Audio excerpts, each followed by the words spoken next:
jungle.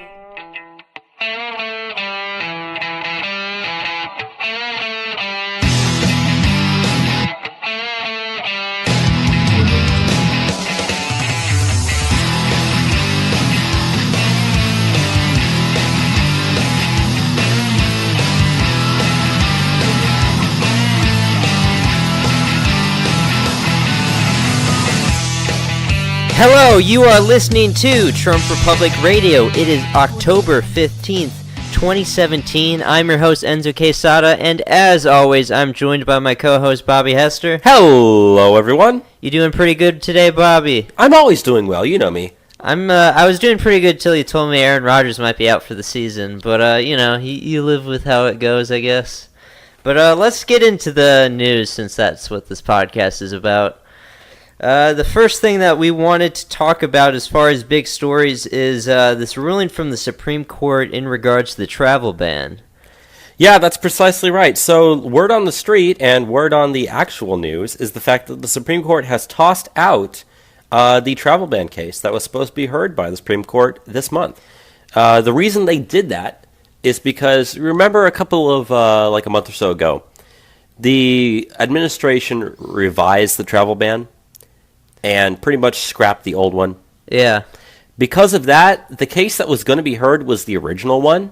And so because of the fact that they have the new one in place, there's really no point to hearing the old one. And that's actually one of the reasons that the Supreme Court gave in saying that they were going to scrap the or dismiss the case there. Now, that's good for our side. Yeah. Because that means the whole thing goes back to the courts. And we knew we were going to win. Yeah, and we knew we would win. And so that means that the newer one goes back to the courts. And of course, they'll probably get it in the Ninth Circuit, and they'll rule against it. Then it'll get appealed up. But the Supreme Court already established precedent earlier when they allowed the first one to go into place before hearing it. So at that point, it doesn't matter for us, because anything we do, we're going to win that, as you said. Now, this was the Fourth Circuit of Appeals court case. We still have the Eighth Circuit Court of Appeals case against it, but that's likely to get thrown out. The only person that opposed this ruling was Sotomayor, which I guess would be expected. But, even Ruth Bader Ginsburg agreed with us. So, good stuff there. We also had the precedent that we can expand the travel ban now, which we've already done. We added, Chad, we added Cambodia. Chad. Yeah, Chad, North Korea, Venezuelan leadership, not necessarily their actual people. So that was kind of a not really adding their whole country, but part of it. But yeah, so we have established precedent that we can add countries to it. We can also selectively choose who in those countries we want to let out to. We're going to have a story later on the show about Turkey as well, and that has nothing to do with the travel ban. So in terms of not letting people in or letting people in from certain countries only, we're actually doing really well right now in that regard. There's also, I know, some provisions on allowing people from countries that are on the list to travel here as long as, they go back afterwards. So I guess that's okay. As long as we're tracking them when they enter and tracking them when they leave to make sure that they don't stay longer than they should. But that's more of an immigration thing as well, rather than just a travel thing, too. So yeah, which, we're working on the biometric entry and exit systems, which should be done by spring 2018 is their projection on that. So, no one's going to be visa overstaying anymore. Nope. So that'll be good.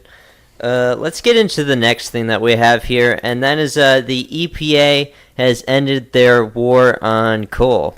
Yeah, so this is kind of a story that came out of nowhere, but it's really, really good. So it was the EPA's administrator named Scott Pruitt was giving a speech in Kentucky, which is one of the biggest coal mining states in the country. And he said that he would be issuing a new set of rules that are overriding the Clean Power Plan, which was put into place by President Obama trying to curb climate change. So Pruitt declared, "The war on coal is over." And he added a quote, which I know you said you really liked it, saying that no federal agency should ever use its authority to declare war on any sector of our economy. So I know you really liked that. Yeah, I did. Which, is true. The function of government is not to single out industries they want to destroy, which is people's jobs. But under Obama, they relish the fact that they're doing it. So it's good that we're stopping that. I don't know how this is going to go after Donald Trump. If we lose power, they might change this, but at least for the present time, we're not affecting the coal industry in a negative way. And this is something Trump promised. This is a promise fulfilled. Right. And, people don't give Donald Trump credit for as much as he has done, even though he's been pretty much relegated to only using the executive branch to do everything. He's still done a lot, so this is another thing on the checklist.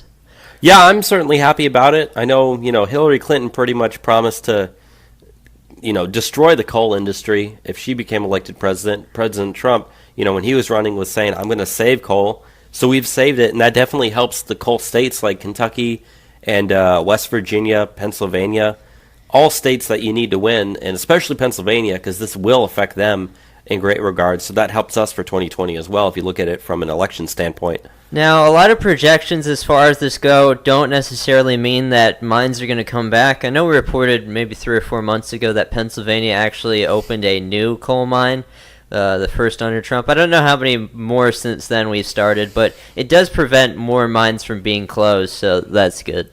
Well, if you remember back, the whole point of the Clean Power Plan was it set emission standards by power plants, and the biggest issue with that was the fact that the standards they were setting were just so far up there that no plants could actually reasonably meet those standards.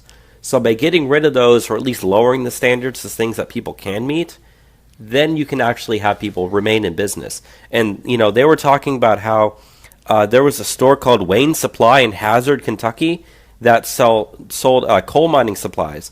Because of the fact that so many coal mines and stuff around that area weren't able to meet the standards, they were losing business, and they were forced to lay off 60% of their workers in the last few years because of Obama's standards. And that was something that wasn't even directly affected. That was indirectly affected. So yeah, by doing this, you are helping other sectors of the economy as well, not just power plants and emissions and that sort of stuff.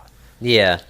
I don't have much else to say on this. You want to move on to the next thing? Yeah, let's go ahead and do it. Okay, this has been, I think, the biggest thing people have been talking about this week. By far. It happened last week, but we didn't think it was going to be that big of a deal, so we didn't really talk about it. But this is the Harvey Weinstein situation that's popped up out of nowhere, I guess. One thing I wanted to report on this, which is good news, is the FBI has launched a probe into Harvey Weinstein, so they're not going to allow him to leave the country.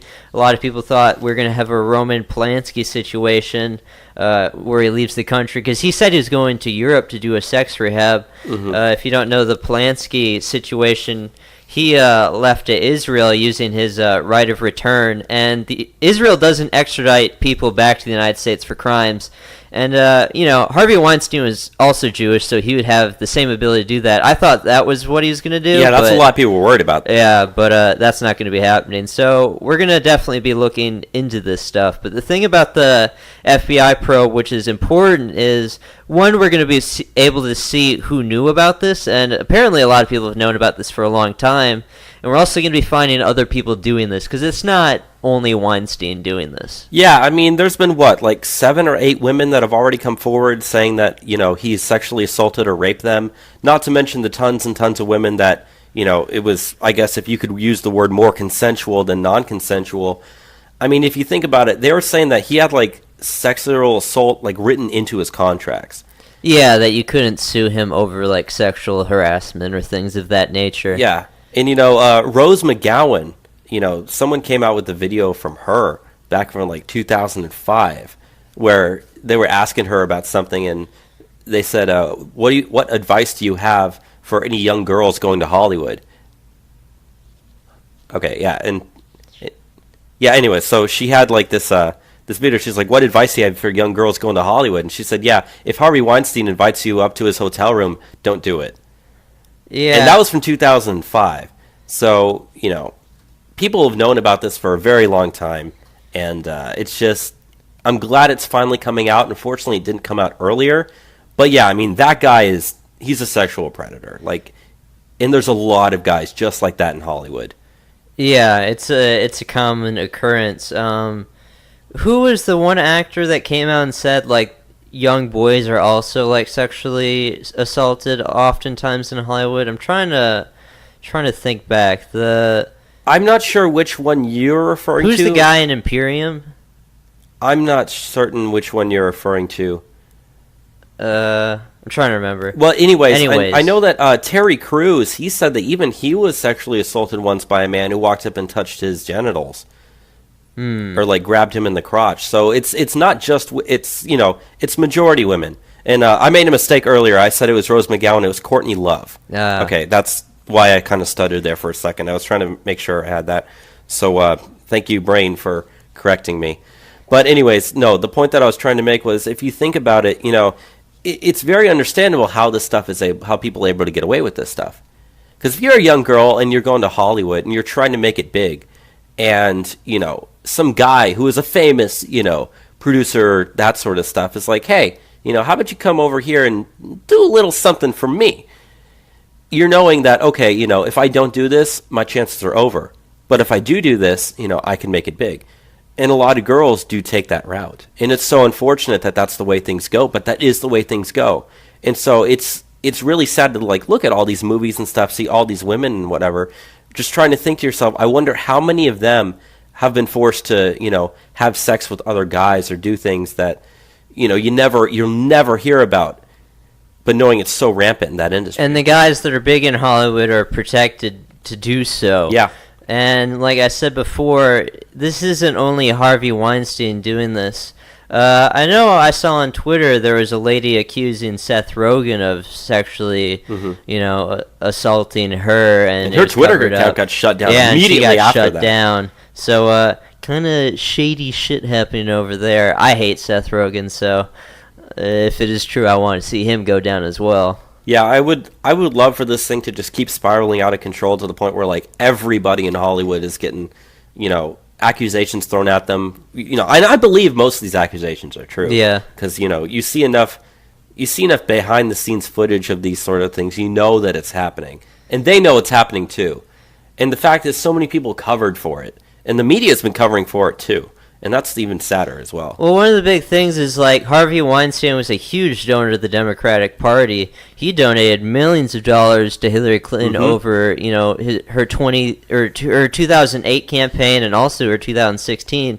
And she hasn't given back any of the money she spent. I know Elizabeth Warren has given a portion of the money that she received to different women's charities, but funneling the money back into the Democratic Party, essentially. Yeah, and also I know the New York Times has been exposed about, they knew about this, but they've hidden stories on this. So the entire, Democrat media establishment has been hiding this, but there's been stuff they've been doing for decades. They did the same with Bill Clinton. So. Yeah, and the hypocrisy where they go out and they claim someone like Trump is a sexual predator, then they cover for guys like that who arguably have a whole lot of power as well. Bill Clinton, Harvey Weinstein, Seth Rogen, guys like that, who can very much as easily influence people's hearts and minds as much as someone like Donald Trump can. They might not have the power he does, but the influence, it's absolutely there.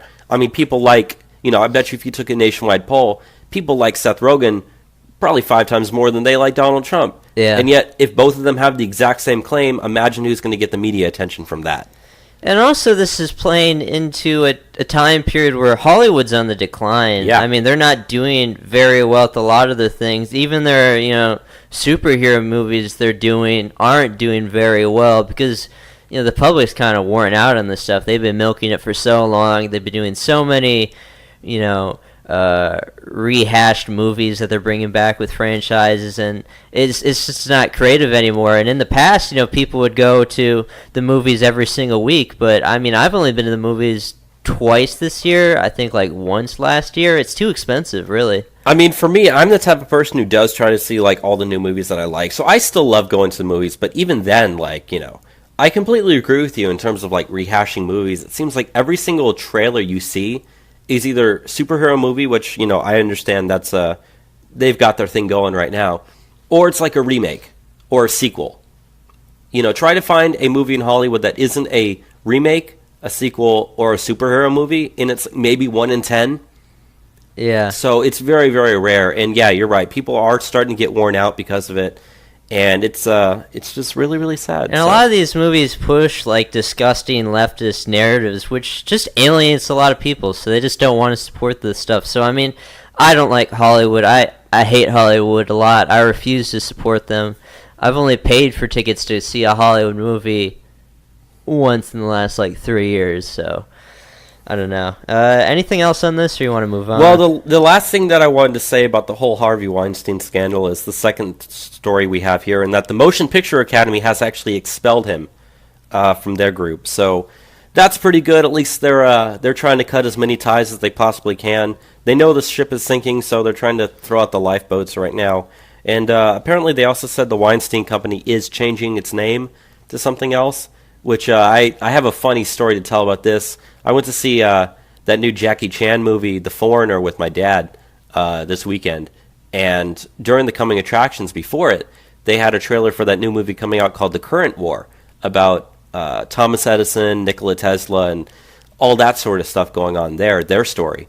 And so before that trailer, it showed that it was part of the Weinstein Company. It flashed that logo. And I heard about 3 or 4 people in the theaters go, ooh. So yeah, people know about this story. Everybody knows about this story, and it's hitting Hollywood pretty hard. So that's the last thing I wanted to say about that. Yeah, and also I just remember this, like a third of Weinstein's executive board also resigned when this stuff came out. So there's people that are a little afraid what's going on. And there was like some rumor or something like that it was his brother Bob Weinstein that was like the one trying to out him. But that story doesn't make any sense at all. If he was trying to do that to like seize power of the company, having a 30-year board quit isn't the way you're going to do it. Having public perception of your company down to like near zero isn't going to help it. Having the fact that you have to change your name to something else doesn't help it. So I don't believe that story at all. I really don't. Yeah. Especially since we know that there are more guys in Hollywood that are just like him that are probably going to get exposed here in the next couple of weeks, and their careers are going to be destroyed as well. So if you were Bob Weinstein, it's really not worth it, especially since all those guys are your peers. Yeah. And what happens to them affects you. And with how anti-Trump Hollywood is, like, it's very satisfying that their entire, cash cow could be unraveling in front of them. So I enjoy that as well. And it's glorious to behold. Let's move on to some of the healthcare stuff that happened this week. Trump issued a new executive order that he's been working on with Rand Paul for a while. We've been reporting for the last 2 weeks that this has been coming any day now, and it happened this week. And there are 2 provisions with the executive order that Trump signed this week. It legalizes individuals to form health associations and also to purchase insurance across state lines. So currently there are 28 million individuals who have been left behind by Obamacare, and they're ineligible for inexpensive insurance.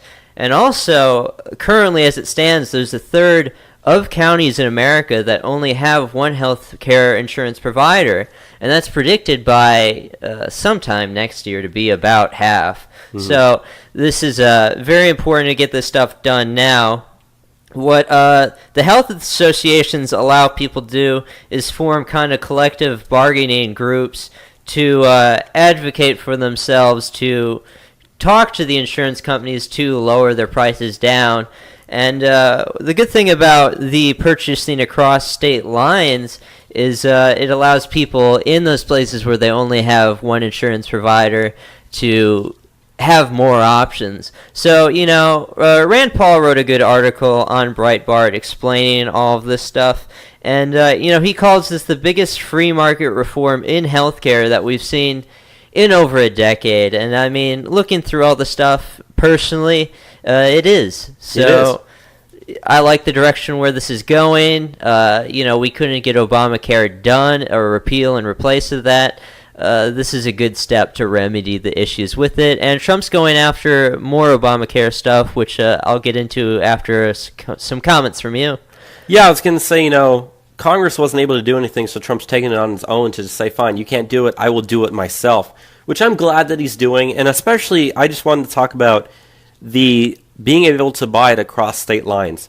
When we did our midweek episode on what we'd like to see with healthcare reform, that was one of the first things that we talked about, because even if that's the only thing you're allowed to do, that will go so far in helping, the whole healthcare situation. Because, if you look at it just from like a full, free market type of standpoint, okay, if you're in one of those states that only has one insurer, you're forced to buy that. It's essentially a monopoly. But if you have multiple states competing, and you say, the plan down from Florida offers something that my state doesn't have, and it's cheaper, I'm going to go with that. And a lot of people are going to do that, to the point where your state's going to be like, we're losing people. We can't lose people. Maybe we should lower our prices, or maybe we should add coverage. And this is across the board what happens.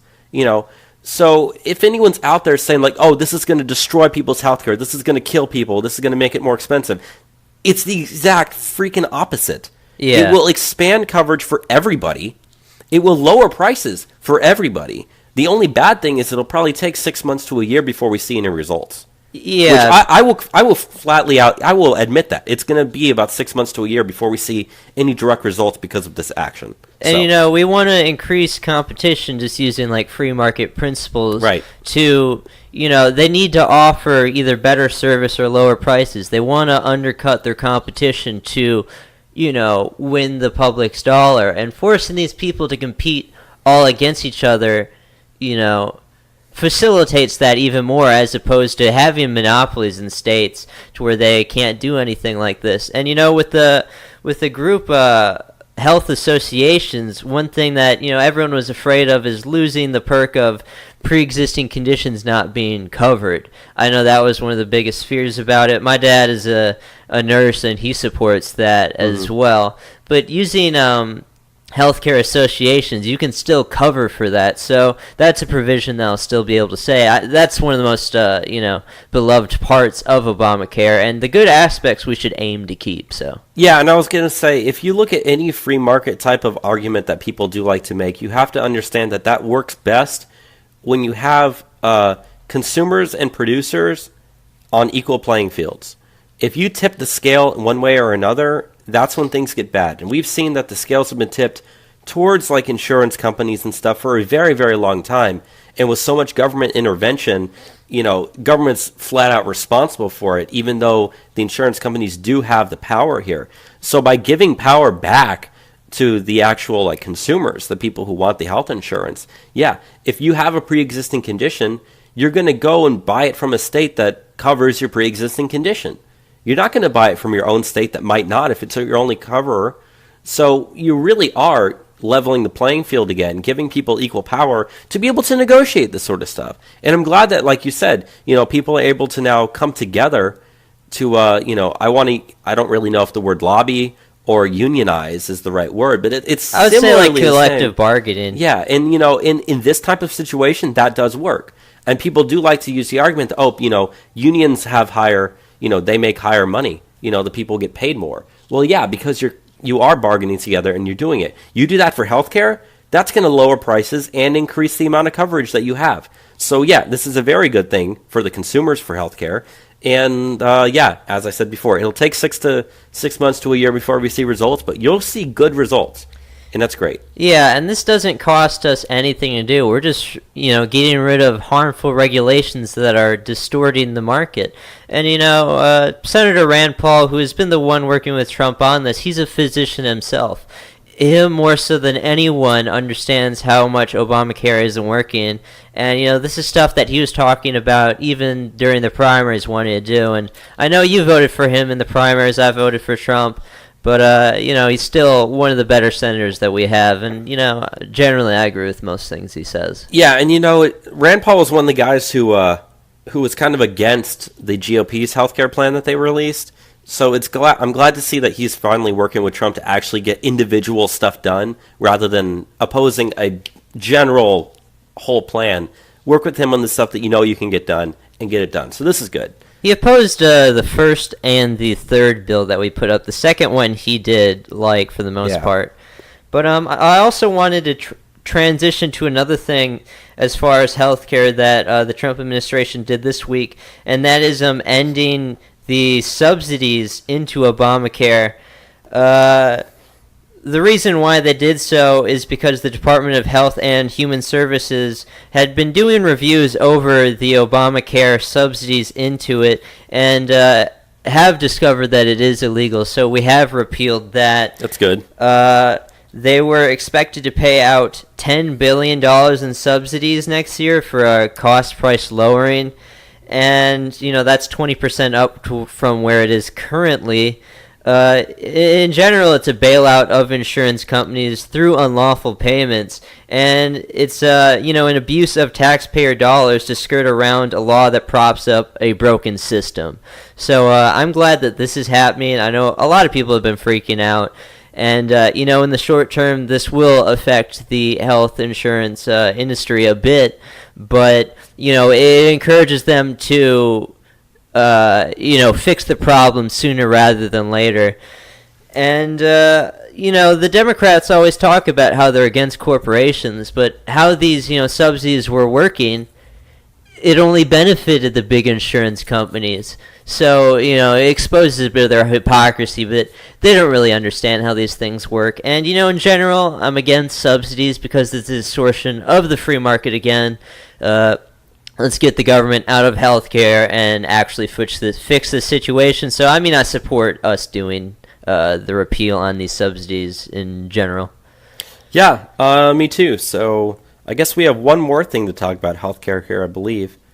Or did you already cover that there? No, I covered it. I just had 2 articles for reference on it. Right, so that's good. So, we're making a lot of progress in healthcare, and it sucked when the Republicans weren't able to get anything done with healthcare. But as I said, Trump was saying, fine, if you guys can't do this, I'm going to do everything that I possibly can using my power in order to get this stuff done. And it's helping. It's just taking a long time. And people want changes to Obamacare. They want changes to the healthcare system that actually benefit Americans rather than the government or other people. So it's been a long time coming, and we're finally starting to make some progress. And like we said, that executive order to allow people to buy stuff across state lines, that is the best thing that's happened to healthcare. Since the whole Obamacare fight started back in 2010. Yeah. So, and Trump has said that he's going to continue to work on fixing health care as much as he can through the executive branch, so that's good. Let's move on to the stuff with the Iran deal. That's been a pretty big topic this week as well. Mm-hmm. And what Trump did is this week he decertified the Iran deal, which means that he didn't end it. He's throwing it back to Congress to work on a resolution with this. Yeah, and that was one of the biggest complaints about the Iran deal beforehand, was the fact that Congress really didn't have any say, right? It was, President Obama mainly negotiating it secretly to do this. And that's why, I think it was Senator Tom Cotton had that big letter a few years ago that he wrote that a whole bunch of senators signed opposing it. So you throw this thing back to Congress, they're not going to be able to do anything with this. And if they do, it'll, it's going to be totally different than what it is right now. So that's pretty good. I know a lot of people are complaining that we didn't fully pull out of the Iran deal. But, I don't really care about Iran, personally. No. A lot of people say, they're this huge threat. I don't agree with that. I don't think they're that much of a threat to us at all. But if you're going to have, foreign entanglements with other countries, or if you're going to be making any sort of deals at all, it should be through the Congress to at least ratify those things and support it and have their say from the American people rather than just the executive doing it. So in general, I do think this is a good thing, even if, it's still going to be an anti-Iranian bill when it's all done. Yeah, there is false narratives that are pushed pretty hard around Iran, and most of them come from the conservatives on the right. A lot of it comes from their, sentiments as regards to Israel. But, and they also talk about how it's the biggest state sponsor of terrorism in the world, which isn't true. It's Saudi Arabia that's doing most of this. Saudi Arabia is a Wahhabist nation. They have pretty much the same ideology as ISIS, and they do fund ISIS as well. But, Israel and Saudi Arabia, they're our allies for better or for worse. They're not really good allies at all, and they really hate Iran in the region because there's a pseudo-alliance between Israel and Saudi Arabia because Iran is kind of the de facto nation that represents Shiites in the region. as opposed to the Sunnis are generally under the hegemonic rule of Saudi Arabia. And they try to, masquerade around this stuff and say, oh, all the Islamic terrorism is coming out of Iran. Shiites are only 10% of the Muslim population in the world, highly hated by Sunnis. Most of the terrorism is happening by Sunnis. So, they talk about, oh, if they get a nuclear weapon, Iran's going to nuke Israel. They don't want to suicide their nation for that. That's bogus when they talk about this. And I don't want hostilities against Iran. They're allied with Russia, and we're very opposed to hostilities against Russia. So, I don't know. We'll have to see what they do with this stuff. But, yeah, this is one of Trump's more shittier aspects of his foreign policy that he runs on, but we'll just have to see what happens. I mean, I don't really like this in terms of, I do agree with what you said. I don't really like this in terms of Trump's foreign policy. You could compare it to what would we have if we had Hillary Clinton. I don't even know. I don't know what she would have us doing right now. So I guess it's better than it could be. It might even be worse than it could be. Who knows?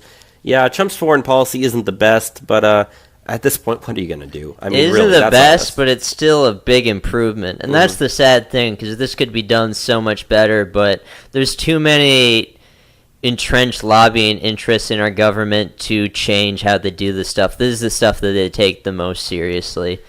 Yeah, I guess I could say I don't really like what he's done. I do like how he's done it.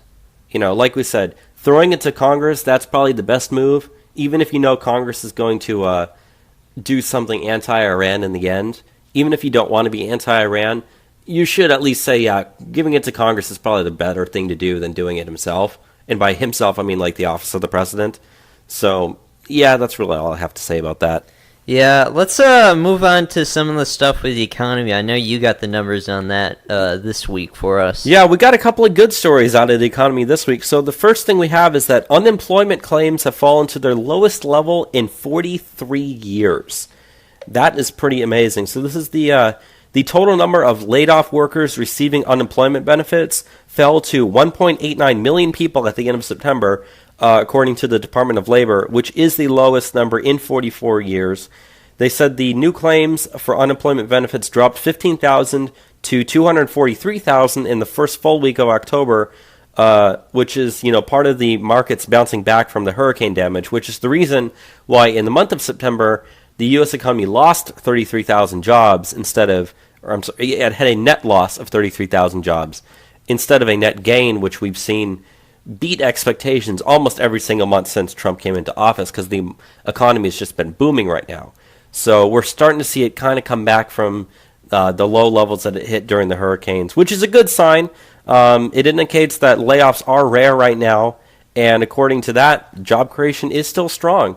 So we'll see more job creation as the hurricane effort, all the hurricane stuff slows down, damage subsides, stuff starts getting rebuilt, and all that sort of stuff. So that's pretty much that for that story. And the rebound from the hurricane stuff is actually going a lot better than expected. So the market is already recovering a lot from this, and we're still seeing, all-time highs with stock market numbers, and that's only going to continue. And it's going to be sooner than later on this stuff. Yeah, not only with the all-time highs for the stock market, that's with the hurricane damage. Yeah. That's with slower economic growth because of the hurricanes. That is with political instability and not knowing if you're even going to get healthcare or tax reform stuff done.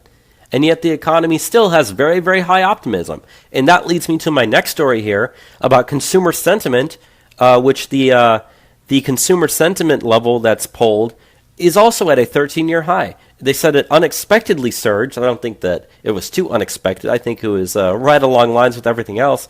But U.S. consumer sentiment unexpectedly surged to a 13-year high as Americans' perceptions of the economy and their own finances rebounded following several major hurricanes, according to a University of Michigan survey. They said sentiment rose to 101.9 out of an estimate of only 95, though, which is the highest since January of 2004. Keep in mind the level was 95.1 in September. So a 6-point rise in that measure, very, very good. Very significant as well. Yes, very significant. They said the expectations measure increased to 91.3, which is the highest level since January 2004, from 84.4 back then. So, yeah, the sentiment index, which is like current, and then expectations, which is like in the future, that's kind of how those two are determined there. So, even then, the level of people that believe the economy is going to continue to do well in the near future is also at that 13-year high as well, and exceeded expectations too. So, I guess you could say that's even better, personally, because if the economy is good now, but you know it's going to suck later, what's the point of being good now? At least you know, hey, if people believe it's going to be good later, it's probably going to be good later. Which, I mean, consumer sentiment is not actually based in any sort of, like, solid empirical numbers. This is just how people perceive things at the moment. The majority of people have seen, you know, a more stable economy. They look at their own personal finances and household stability. They're seeing, you know, better numbers for themselves towards the future, which I mean is in general good, and they have a better understanding of their own budgets than anyone else. And you know, this also plays into heading into the fourth quarter with you know, Christmas purchases. It's expected that, you know, people are going to be spending hundreds more this Christmas as opposed to last year. So, you know, we're going to see some pretty good numbers as far as GDP growth for the fourth quarter. Yeah, and do you want me to go over some other numbers that they had in part of this survey as well? Yeah, because I know they had some interesting numbers as well. Yeah, they said that 83% of respondents saw buying conditions for household durables as favorable, which is the most in a decade. And they said positive vehicle buying attitudes are at 75% right now, which is the highest also since 2004. They said that the consumers saw inflation rate in the next year about 2.3%, but they expected it to only be 2.7% the prior month. So lower inflation helps consumers, obviously. Yeah. So that's good. They said also the inflation rate over the next 5 to 10 years is estimated to be around 2.4%, whereas in September it was estimated to be about 2.5%. So, you know, that was one of the biggest problems when Trump got elected, was people thought, okay, if the economy does take off, you're going to have an inflation problem because it's going to take off too fast. But what we're seeing right now is something that's unseen in pretty much U.S. history, where you have a booming economy, booming job growth, booming markets, and low inflation rates. You know, it's almost unheard of. And not all of that is Trump's fault. Like the low inflation rates, that's just a subset of how things have gone. He has pretty much, you know, no control over that sort of stuff. Only the Federal Reserve tries to lower, or at least, you know, affect what the inflation rate does. And even then, you know, the Federal Reserve is not exactly pro-Trump, I can tell you that. You know, it's very possible that if they do something bad, they could tank Trump's economy. Obviously, they don't want to do that as much as they might not like him. But, yeah, I guess we'll see where things go from there. At least the data and the polling of consumers looks really good right now. Yeah. One thing I just wanted to remind people, if they didn't know, household durables are things like home appliances, consumer electronics, furniture, tools, and that is opposed to soft goods, which would be things that are consumable, things like food, things are, you know, not long-term purchases. People see their long-term purchases as in better straits than they have in the past. Right. Want to move on to the tech and science stuff that we have this week? Yeah, let's go ahead and do it. So we only have one story in tech and science this week, but it's actually a pretty interesting one. So Richard Branson, if any of you know about him, he's a private space program type of dude. He's pretty famous, but I didn't even know he had a private space program thing here. But apparently he does. He founded a company called Virgin Galactic, which is part of the Virgin Group, and he was giving a speech in Finland last week at the Nordic Business Forum talking about his private space program that he's building. And he said that after 13 years of development setbacks, including a fatal crash, technical difficulties, and frequent delays, they said that he believes that his space program within the next 6 months will be ready for live action, meaning that we could have, in 6 months' time, commercial space travel for people. That's unreal. Just regular, you know, it'd only be rich people, obviously, but just regular people saying, I kind of want to go to space. Hey, can you take me into space? Yeah, sure, dude. Hop in the back. We'll take you up there. Regular individuals. They said, obviously, the price would probably be about They said probably maybe about $250,000 a piece. Yeah. People are going to do that, though. Yeah. If you're a rich person who has that type of money to throw around, saying, ooh, I could go into space, you're going to say, yeah, screw it, let's do it. Okay? And they said not only will it be a sightseeing operation, they said he also wants to use his technology for point-to-point travel as well. So not just, oh, I want to go to space, but as we've been talking about in the show for the last several months, about companies wanting to build really, really fast airplanes, if you can have one that goes up into space, you can travel a lot faster in space than you can in the air down here. And he says that he wants to be able to fly a craft that's going 3,000 miles per hour to go anywhere in the world, to be able to fly that craft to land it anywhere in the world. And he said that taking the craft, looking at point-to-point travel is something that we are going to be in the best position in the world to do. So it's very possible that his company, Virgin Galactic, that might be the next company to watch out for, along with SpaceX and other companies just like that. So they'd be that's some pretty good cool. stocks to buy at the moment. Yeah, especially if they do have like a test run within the next 6 months or so, and the test run goes well, you'll see that stock of that company explode. So, I love what's going on with science and tech around the world right now, and if I ever get the money to be able to fly one of those things, I'm telling you what now, that'll be the first thing that I do. Yeah, I don't think I'm ever going to go to space personally, but I mean, it'd be cool if other people were. I would feel good for them. I would, enjoy if they enjoyed themselves in space. And that is on top of the fact that we're still going to Mars in the 2020s. Yeah. Don't forget that's still on our plates right now. And we're going back to the moon by what, 2019? They're expected to have a 2019 flight for the 50th anniversary of the first moon landing. Which has been a Trump initiative. And that's all happened in the background, too. They said, that was within the first couple of months of Trump's presidency when that news broke, and we haven't really heard anything about it since then. But that just simply means that, they've been told what they're going to do and how they're out there planning for it. So you don't need actual updates of that sort of stuff all the time. We probably won't even hear about that story until about 6 or so months before they actually plan to do it. So I wouldn't be surprised if we don't hear about any of that until, around the same time next year, to be perfectly honest. So that's going pretty well, and again, like I said, I'm happy with it. So yeah, let's get into some immigration stuff now.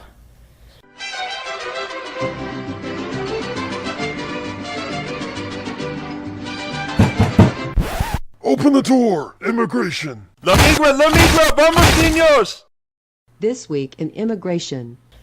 So, the first thing that we want to talk about, we got a lot of good news, I'd say, this week for it, and that is just the status of the wall prototypes. We began construction last month, and we're expected to finish this in the next week or two here. It's almost completed, and we, have been able to see what these prototypes look like. There's been released photos, there have been released videos of them building on it. I know we've both seen them. Yeah. A lot of very sexy wall prototypes. Very sexy wall prototypes. Do you want to describe what some of them actually look like right now? I don't have a photo of them in front of myself. Do you have any? I saved some pictures to my phone. Now, we can pretty much just kind of describe what they look like. But I know there's 8 prototypes that they're building, but they really only released pictures of about 4 of them. So the first one was pretty much just solid flat concrete wall with barbed wire on the top. That's pretty much basic wall. I guess if you could picture, what do you think the wall would look like? That's what most people would think of. And it has, barbed wire facing out right towards the side that would be towards Mexico. And it's not just barbed wire. It's razor wire up there, too. Yeah. So even if you were able to get over it, it's 5 or 6 feet long, slanted. So you'd have to, crawl over 5 or 6 feet of that stuff in order to actually get there. And then you'd have a solid, 30-foot drop. So it's very, very difficult to climb. The second type of wall was... it was flat concrete, on the top half of it, but the bottom half was slits that are made out of metal. Yeah. So that was what they meant when they said some portions are going to be see-through.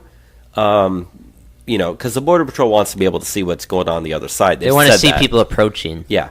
And so that's the second one that was being built. The third one that's being built is essentially that exact same one, except opposite, where it's solid wall on the bottom part, but the top part is metal with slits as well. I'm not quite sure what they're going to be doing with that one or what the purpose of that one was.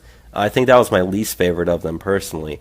But The fourth one, which I really like, is they said this one's bomb-proof, where it's the same thing where it's solid wall, but the bottom half is thicker than the top half is. So, you could like explode, grenades, IEDs, explosives on the side of it, and it's not going to break the wall. So that's pretty much the whole point of that one. So I like that one best. I think it looks the most menacing, especially if you add the the razor wire on the top. And I think they said they're going to be adding that razor wire, barbed wire on the top of all of them, as well as at the bottom on each side of each. So, just because only one of them had it completed didn't mean they aren't adding that to the others. So I personally like that last one there that we talked about, that it's solid wall, but the bottom half is thicker. So I like it. I really do. And that's where people, if they try to cut through it, It would take 4 hours to get through. Yeah. And there's videos of them testing this stuff out. They're taking heavy tools to the wall, and they're not getting through it with, even hours of effort. Mm-hmm. And, they've also been testing it out as far as anti-climbing, anti-scaling, and stopping ladders. These are some very high-tech walls. Make no mistake about it. They also have built underground 6 feet deep, so we have anti-tunneling efforts already in place, which they would always say like, oh, the wall's not going to work, they're just going to go over, they're just going to go under. No, that's not happening. Yeah, we've seen the data of other walls in other areas, and Hungary's wall, 99% effectiveness, over 99%. Israel's wall, the last quarter they had 100% effectiveness. Yes. So walls work. And, we covered that in our midweek episode where we talked about the wall, if you want to go back and listen to that. But no, I just had to say, and remember, not only do we have the wall, we're also going to have, surveillance cameras all over that stuff. Probably heat sensors, I would bet, at least some sort. We're going to have seismic sensors, I know that, to make sure if we do, detect anyone trying to tunnel at all. And then not only that, but let's say you get over the wall. There's still 150 feet of area, and then there's a road and a smaller fence that's going to have guard towers too. Yeah. So the Border Patrol is going to be able to use that road to get anywhere. And I'm sure that in that 150-foot area, they'll probably have rows of, barbed wire and stuff as well. So. Yeah, we've seen the rows of barbed wire, razor wire going 3 rows deep and then having a fence. We've seen, they've been working on putting towers also on the first wall. This is a wall that's going to work very well. Donald Trump gets final say on what's going to be used. He's personally traveling down there to inspect them. Yeah. That's what they said. As you said, there's 8 prototypes. 4 are going to be concrete and 4 other materials. We don't know how this stuff is going, but they all look pretty good. Yeah, so if you're one of those people out there who actually believe the wall ain't going to ever get built, here you go. Here's pictures of it being built right now. So, and it's on time. We're not... People want to pretend that this is, Donald Trump's not fulfilling his promises. We're not off schedule at all. If anything, we're going to be a couple weeks early on this stuff. And we have enough funding to build, sizable portions of the wall. We already have enough funding to build 100 miles. And as we've said many times on the show, we've had experts from the Beltway talk about it. 100 miles in the right places are going to have drastic reductions in illegal immigration in the country. We've already seen, big drops in illegal immigration already. Yeah, so. And that's just by having someone in office talking about that sort of stuff. Yeah. So imagine what happens when you actually have policies and a wall implemented to deter that sort of stuff as well. So let's get into the next thing I want to get into. And that is the Trump administration last Sunday after we did the show released a pretty long list of 70 different provisions they want to do as far as their immigration wish list. We're not going to go into all of them, obviously, but I want to touch on some of the things that they're looking to do. And these are all provisions that they want in exchange for Daca. Yeah, and they said that if they don't get all these provisions, they're not signing any type of Daca legislation at all. Which, I mean, either way we win. I don't want Daca at all. That would be extremely harmful. If I had to compromise, I do want a lot of these things that we're going to be talking about, but I don't think they're going to work on Daca. These things that Trump has said are things that the Democrats will never budge on, and it's going to upset their base a lot when it comes to March and they didn't save the Daca kids. So it's going to be fun when they're sad about that. But going into some of the things that they want to talk about, they want to transform the green card system, implementing more biometric entry and exit systems, keeping track on these people better. They want to beef up the border security. They want to see 10,000 more Border Patrol agents hired on top of the 20,000 that we have already. They want to see an extra 300 federal prosecutors hired to tackle immigration challenges. So, we'll be taking these people to court much sooner and getting them out of the country much faster. They also want to see border funding voted on and, passed to give us, which the Democrats have said they aren't going to vote on anything that has border wall funding. So, DACA is pretty much dead. Another thing they want to do is they want to get the RAISE Act so we can get rid of chain migration and cut immigration in general in half, which they have also said they don't want to do at all. So, we have the best bargaining chip in the game right now with the DACA kids. If they want to get them to stay here, they better give us everything we want. And if they don't give us, we gave you a chance. Too bad. Yeah, and not only that, but, we remember watching that video of Nancy Pelosi getting surrounded by, illegal immigrants trying to fight for, their, fight for all 11 million they were chanting, not just the 800,000. All of us or people. none of us. Yeah, all of us or none of us. That's what they were saying. So, which, I'm down with none of you. Yeah, I'm totally down with none of them as well. But, as you said, it puts the Democrats in such a hard point because they're realizing what kind of mess that they have created in that the illegal immigrants here, they don't want any sort of compromise at all. What they want is just what they want is full citizenship, full amnesty, full voting rights, all legal rights. But the Democrats are in such a bad part because they know their hardcore base, that's what their hardcore base wants. And they know they're not going to be able to deliver on that. And that puts them in a very hard position to where, they kind of go out and signal a little bit about, we're trying to fight to save the DACA kids, but they're not really trying to fight to save all 11 million, and their base is going to hate them for that. Meanwhile, the Republican Party, especially Trump, is just hey, like you said, I've got the bargaining chip here. You want to negotiate? Meet my demands. And they're not going to meet those demands. No Democrat is going to vote for border wall funding. No Democrat is going to vote for border wall funding plus the RAISE Act, plus an end to chain migration, plus, biometric scanners and e-verify systems. None of them are going to vote for all that stuff. And so, the chance of actually Congress being able to do anything before March, when DACA officially dies, is zero. It's less than zero, in fact. Yeah. Another thing I just forgot to mention also is we're going to have what Trump wants to get is some more deportation holding facilities, which scares the hell out of these people. I know we built one in Texas recently. Very, very nice, thousands of more beds to keep them before we send them back. We also want to have a more rigorous checks on asylum applications, which I'm going to get into some more things later as far as what Sessions been doing on that. And, also more ICE agents. They want to get 5,000 more ICE agents so we can have the scary deportation forces. And they also said there was a crackdown on sanctuary cities. Is that correct? Yeah, they also want to have tougher things on sanctuary cities. Yeah, well, we're going to get to sanctuary cities here later in the show as well. So we got a lot of good stuff as far as immigration is concerned. Let's go ahead and move on to the next one then. Yeah, and that is we got some bad news as far as something. Let me find a new article for this. This link is dead. Just gotta go to the next one. Go to the next one. I'll see if I can bring it back. So, when we were talking about why we don't want these DACA people here, we have a story that came out earlier in the week just talking about, why we don't want these people in the country. So there was a girl, there was some DACA people that were caught trying to smuggle more illegals across the border. Okay, so the Border Patrol has arrested them. Now, this happened earlier. When did this actually happen? A couple weeks ago, but it just finally came out. Yeah, I believe it was. I think it's a week ago. Yeah, so apparently, people were using the fact that they were DACA kids to be able to avoid deportation in order to help smuggle other people across the border.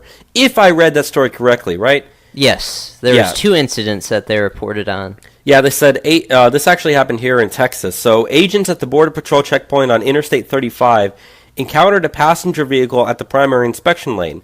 The driver was questioned regarding his immigration status and was referred for further inspection after a Border Patrol canine alerted to the presence of concealed humans and or narcotics. After further inspection, Border Patrol agents discovered 2 adult male subjects concealed in a trunk of the vehicle. An immigration inspection of the 2 subjects revealed that they were both from the country of Brazil.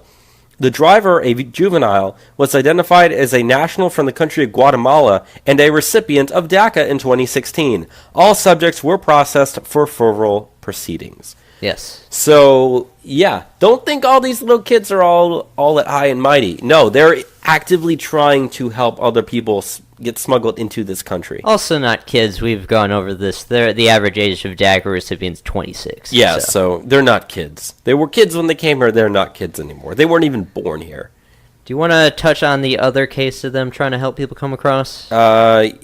I don't have it up, but you can talk about it if you want. Yeah, this was also out in Laredo. They have a case where a Mexican DACA recipient also tried to bring over another 2, Mexican nationals in illegally. So this is, not just an isolated case. They caught 2 people in the same week trying to do this out in Laredo, and this is something that they're doing even more so. These aren't the only 2 cases. So, DACA kids, we're supposed to believe that they're these super kids that are so great and so good for the economy. Which, they're better than you are. Yeah, they're better than you are, even though they're less educated than us on average. And the funny thing is, if these super kids are so great for economy, you think Vicente Fox would want these people back? Yeah, you think he'd want to help out the Mexican economy. Yeah, no, they just want the remittances. But I actually do have the story on the other DACA thing that I wanted to get into. So there is a man from South Carolina who is a DACA recipient who allegedly killed a lady this week, a teenager. So the individual, Daniel De Jesus Rangel Scherer, 19 years old, is accused of murder, kidnapping, and possession of a weapon during a violent crime in connection to the death of 18-year-old Diana Martinez Gonzalez. Martinez Gonzalez was a junior at Greenville High School. She was found dead in a wooded area on October 4th, officials said. She had been forced in the woods and shot multiple times in the back of the head. Also, they flipped her over once and shot her in the head. So, very vicious stuff. There was also another girl that was kidnapped. They don't have her name, but she got away. So, DACA kids, not sending their best. They're sending some bad hombres, as Donald Trump would say. And, you keep this in mind and how the left likes to frame things. I always like to say how they like to frame gun control debates. They always say, oh, if we can pass some sort of legislation that saves one life, it was worth it. On the flip side, if we can deport these people and save one life that's killed, why is that not the equivalent? Yeah. Okay, this is an American citizen who's dead because Barack Obama passed the unconstitutional DACA. And this isn't the only girl that's died because of this. It's insane that they value these foreigners over the people that are being killed by them. I don't understand it. The only reason that they'd support is they just hate Americans, in my opinion. Their hatred of Trump is more so than their love of America. Yeah. And so anything Trump does, they don't care about their fellow citizens. No, they don't. So which is, I've said this on the program before. If you remember, we've talked about the difference between a nation and a country, all right? A country is just a set of borders with laws and stuff like that. A nation is a group of people with shared either ethnic or religious or historic backgrounds together. Okay? Predominantly ethnic, the Kurdish people are a nation. Not a country. Palestinians are a nation, not a country. Yeah. Whereas, a lot of places are both countries and nations, even though we're seeing declines of those. But, if you look at, America as a nation, these people that are for DACA, that want to save these people, that put the DACA kids at higher regard than regular Americans, they're not part of the nation of America. No. They don't represent our values. They don't represent our culture. They're not on our team. They don't even like our history. Yeah. Those people are not Americans. It's true. They're not. And they don't even want us to be a country the way that they advocate for the erasure of our borders. Yeah, like no borders, no nations. You frequently hear them chant. So yeah, imagine what would happen if we actually had someone in power that was on that side. It would be so much worse than it is. Yeah. At least we're trying to do something. And in terms of these deportations and the Daca kids, okay, they got to go back. Sending them all back prevents many crimes. I'm not even saying that they necessarily commit more crimes, even though when you break it down as far as Mexican nationals, they do. They're about 15% of our prison population. Every life saved is worth it to me. And if we have to do that through deportations, yeah, of course we should do that. I don't know.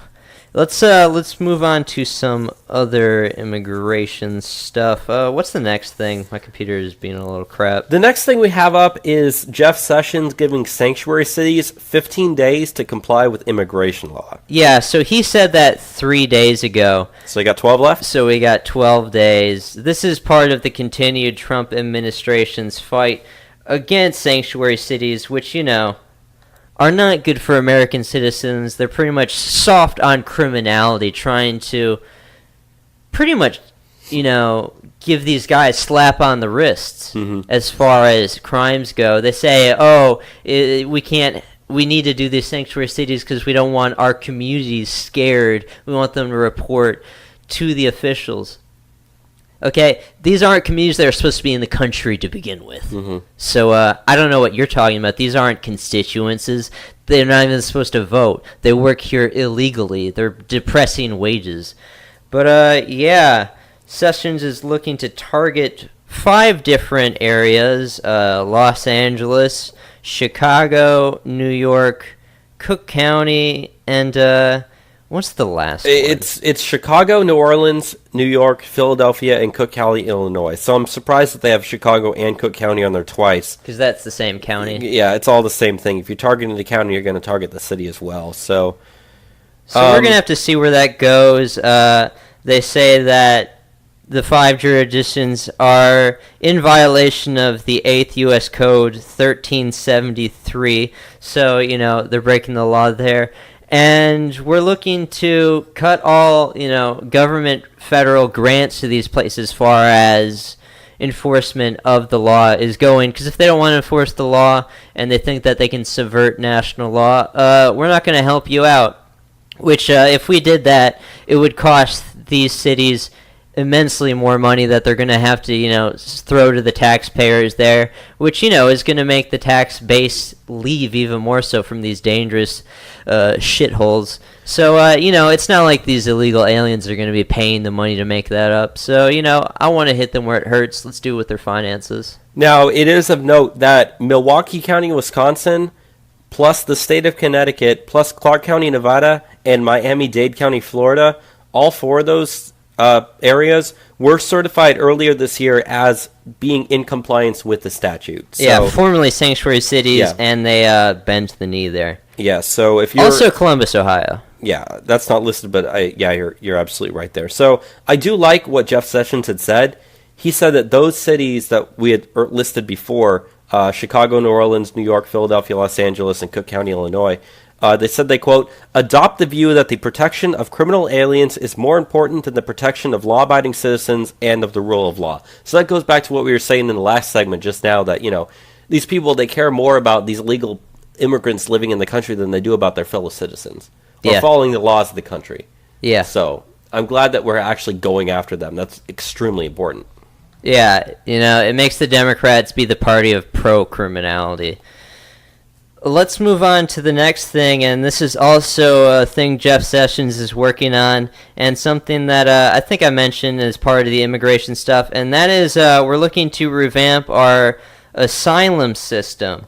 He says that we are currently in a crisis, and that this is to be blamed on the Obama administration, who allowed the system to be gamed through various different false, applications for asylum. And we've seen a massive uptick from where it used to be in the past as far as asylums applications have gone. Back in 2009, they conducted 5,000 reviews of asylums. As of 2016, that number rose up to 94,000. And currently they have 600,000 cases pending. So, makes you wonder why under the Obama administration those, requests for asylum went up a lot. Yeah. And, they also have said that when they look over reviews of credible fears, the DHS found only 88% were credible fears of returning to their country and they require asylum. So there are people that are coming fraudulently into the country over not credible asylum seeking applications. But you look at what was happening under the Obama administration. They had complete control of the DHS and they're pretty much just letting anyone in, similar to what they're doing with the Daca kids. They were just towards the end of his administration, they're adding hundreds of thousands without any checks going on. They just want to get as many people in the country for Donald Trump. That's what they're doing. Most of these asylum seeking efforts were towards the end of the Obama administration. So another way that we're cracking down on immigration, we're trying to fix the system there. I'm perfectly okay with that. So you want me to go ahead and go to the Let's final go segment? to the last thing with immigration. So the last thing that we wanted to cover here in immigration is a poll that was released in terms of how much of America actually supports Trump's policies. Now, we've kind of gone over this on the show before, but this one is this is probably the most definitive poll we've seen. No, it definitely is the newest definitive poll. So this is a poll that was completed by National Research Inc. and the polling company from August 11th to the 13th. So this is still, about a couple months old. Yeah. Just released recently, though. And they polled these people, and it found 71% of people call on companies to offer jobs to Americans before foreign workers. Yeah. 70% overall support Donald Trump's immigration policies. So, this immigration stuff, it's the winning ticket. It's what the Republican Party needs to get behind if they want to do, well in the midterms. And this is a lot of Democrats agreeing with this, too. Yeah. If you look at the partisan breakdown of this sort Which of is stuff. why we flipped a lot of Democrats over to Donald Trump. And we've said this many times before. His policies, when you break it down, are immensely more popular than he is. People don't like the guy, they like the policies. Overwhelmingly like the policies. Yeah, even stuff like, I know, like we said, we didn't like the Syria strike, but 55% of the people did. You look at the whole... I believe it's 58%. Was it 58? Yeah. I guess that's even better. You look at stuff like the Confederate statue removals. It's 70%, 75% want them to stay.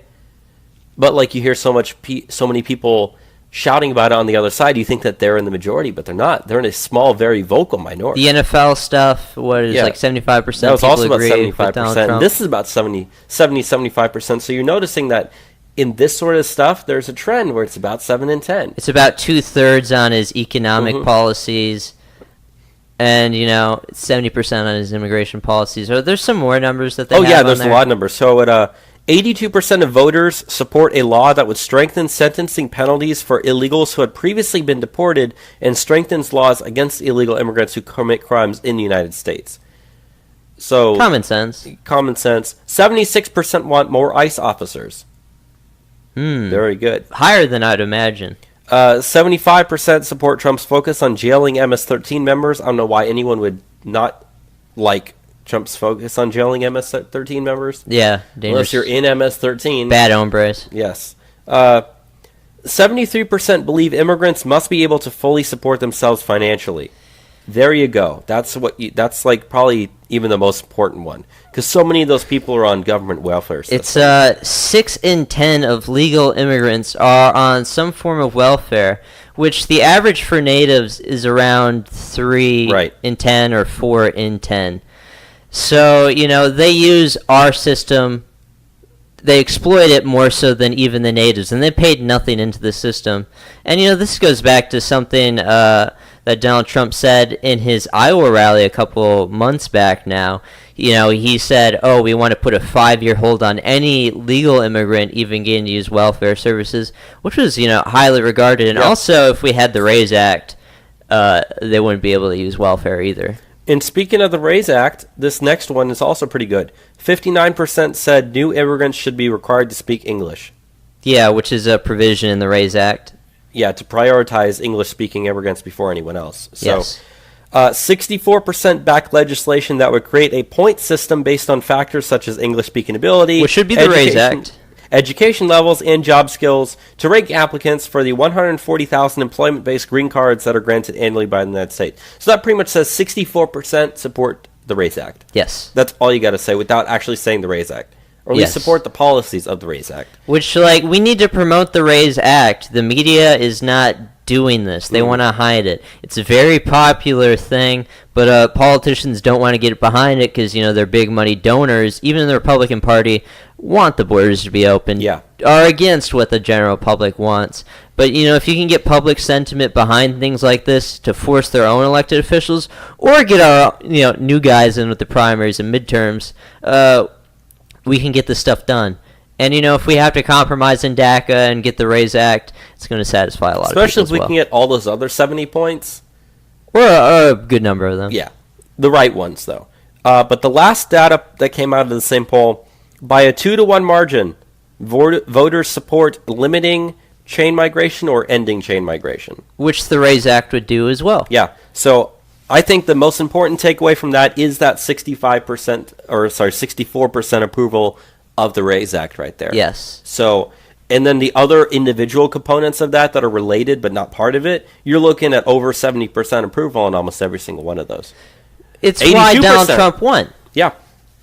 He's the build the wall candidate. It's build the wall, deport them all. This is what Americans want. Yeah. And like I said, even lots of Democrats as well. And when you break down the demographics, I've seen this before, every demographic supports tougher, immigration. They want to see less legal immigration, even Hispanics. Yeah. And what I think is absolutely fascinating about this is, like we said, you look at that 82% of people that support the laws strengthening penalties for people who had previously been deported, 18% don't. Okay? So if 18% don't, why does it seem like that 18% is in the majority? They're very vocal. They're the most vocal, and they're the ones who have power in those sanctuary cities, as we've been saying. So they think, and I do believe a lot of them live in such an echo chamber that they actually believe that a lot of people agree with them. And they live far away from the people that suffer the consequences of sanctuary cities. Right. That cannot be understated. The people that support these provisions, they live in gated communities. One thing I've said before, I don't think on the show, but I've used this rhetoric before. The Democrats are so in favor of all of these open, immigration policies and multicultural stuff. But if you look at how they, choose to live in neighborhoods, or how they move out of different places into new communities, they have the same, they have the same outcomes as people that are in the Ku Klux Klan. Yeah. They live in extremely homogenous communities. But, that's part of their hypocrisy on this. Yeah. And I think things are looking good for us in terms of immigration policy and like the RAISE Act. But, here's actually a good segue here. You're not going to be able to get that done unless you have the right people in Congress. Yes. And to get the right people in Congress, you look at the 2018 elections. So that's our next segment that we are going to talk about here, which is the 2018 midterm elections section of our show. And the first story that we have is some really good news that we've also kind of been mentioning, but also came out. And that Steve Bannon said that he is going to back the primary challengers against every single incumbent Republican senator that's running for re-election next year, except for Ted Cruz. So, if you're one of those Republicans in a Republican state and you're running for re-election, if you're not Ted Cruz, you got something to watch out for right now. Bannon is the Mercer money, and Ted Cruz also gets Mercer money, so it kind of makes sense why they do it. Ted Cruz is a generally good senator. But do you have the different incumbents that Bannon will be going after? Yeah, I do. So you got, Jeff Flake in Arizona. He's gone. He's going to be gone. Dean Heller in Nevada. probably Might lose. Might lose, but most likely going to be gone. You also have Roger Wicker in Mississippi. Good chance he'll lose. I don't know too much about Roger Wicker in Mississippi. I haven't really looked him up that much, but it's just kind of interesting. But you also have Orrin Hatch in Utah. Kind of bad. He said he might retire, and it's probably going to be Mitt Romney. And Mitt Romney might run for that seat. I extremely doubt there's any way that Steve Bannon's going to back Mitt Romney in a Senate run for there. No. You also have, I forget who is the senator from Wyoming. But anyways, the thing about the senator from Wyoming is I heard that, and I wish I would have remembered these names here. I should have written this down before the show. But the guy who was the founder of Blackwater said that he's thinking about running for that Republican Senate seat in Wyoming. And he could, potentially put up a good fight. You got the name? John Barrasso? That's the one I'm thinking of. Yeah, John Barrasso. So he's thinking about running in Wyoming, and that would be, I think that would be pretty good as well. Now, there is a little bit of a, I guess, what's the word for when you're family, you give like priorities to family? Nepotism? Nepotism. There might be a little bit of nepotism here, a little bit, because that guy is the brother of Betsy DeVos, the Secretary of Education. Either brother or brother-in-law, one of the two, but they are related there. So, yeah, that might be kind of interesting as well. And finally, you also have Bob Corker's seat in Tennessee. Who's not He says running. he's retiring, so that's an open seat. So, which we reported last week, Martha Blackburn, she's gonna be the one that's gonna get this at Marsha this point, Blackburn. unless the establishment can figure out who they're gonna run it. But they've been doing poll numbers. She has like 60% support, And she's pro-Trump. She's pro-Trump's agenda. She said that in her little video she released. That Twitter's been banning. So, and finally you have the new. The Nebraska seat. Is that Ben Sass's seat? Ben Sass's. Yeah. So Ben Sass is who recently has been feuding with Donald Trump. So not good on that. We need to get this guy out. Yeah. So he definitely needs to leave. So if we can at least get a few of those guys to be replaced in the primaries. I mean, if you look at that, Utah, Wyoming, Tennessee, Mississippi, Alabama, and Nebraska, whoever wins the Republican primary is going to win that seat. Yes. Okay, so the only ones you didn't have to worry about would be Arizona and Nevada. And even those, at least Arizona leans more towards the right.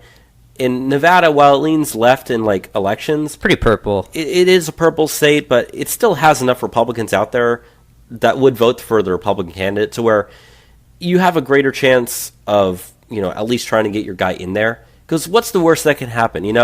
If you replace a anti-Trump person with a pro-Trump person in the primary, and then that person loses to a Democrat in the actual election The party itself, has to back the guy that we put in there. That's right. the thing. Yeah, you don't want the Democrat to win. But if a Democrat does win, it's no better than having an anti-Trump person in there anyways. Because they're going to vote against everything you put Which up Dean anyways. Heller's pretty garbage. He is garbage.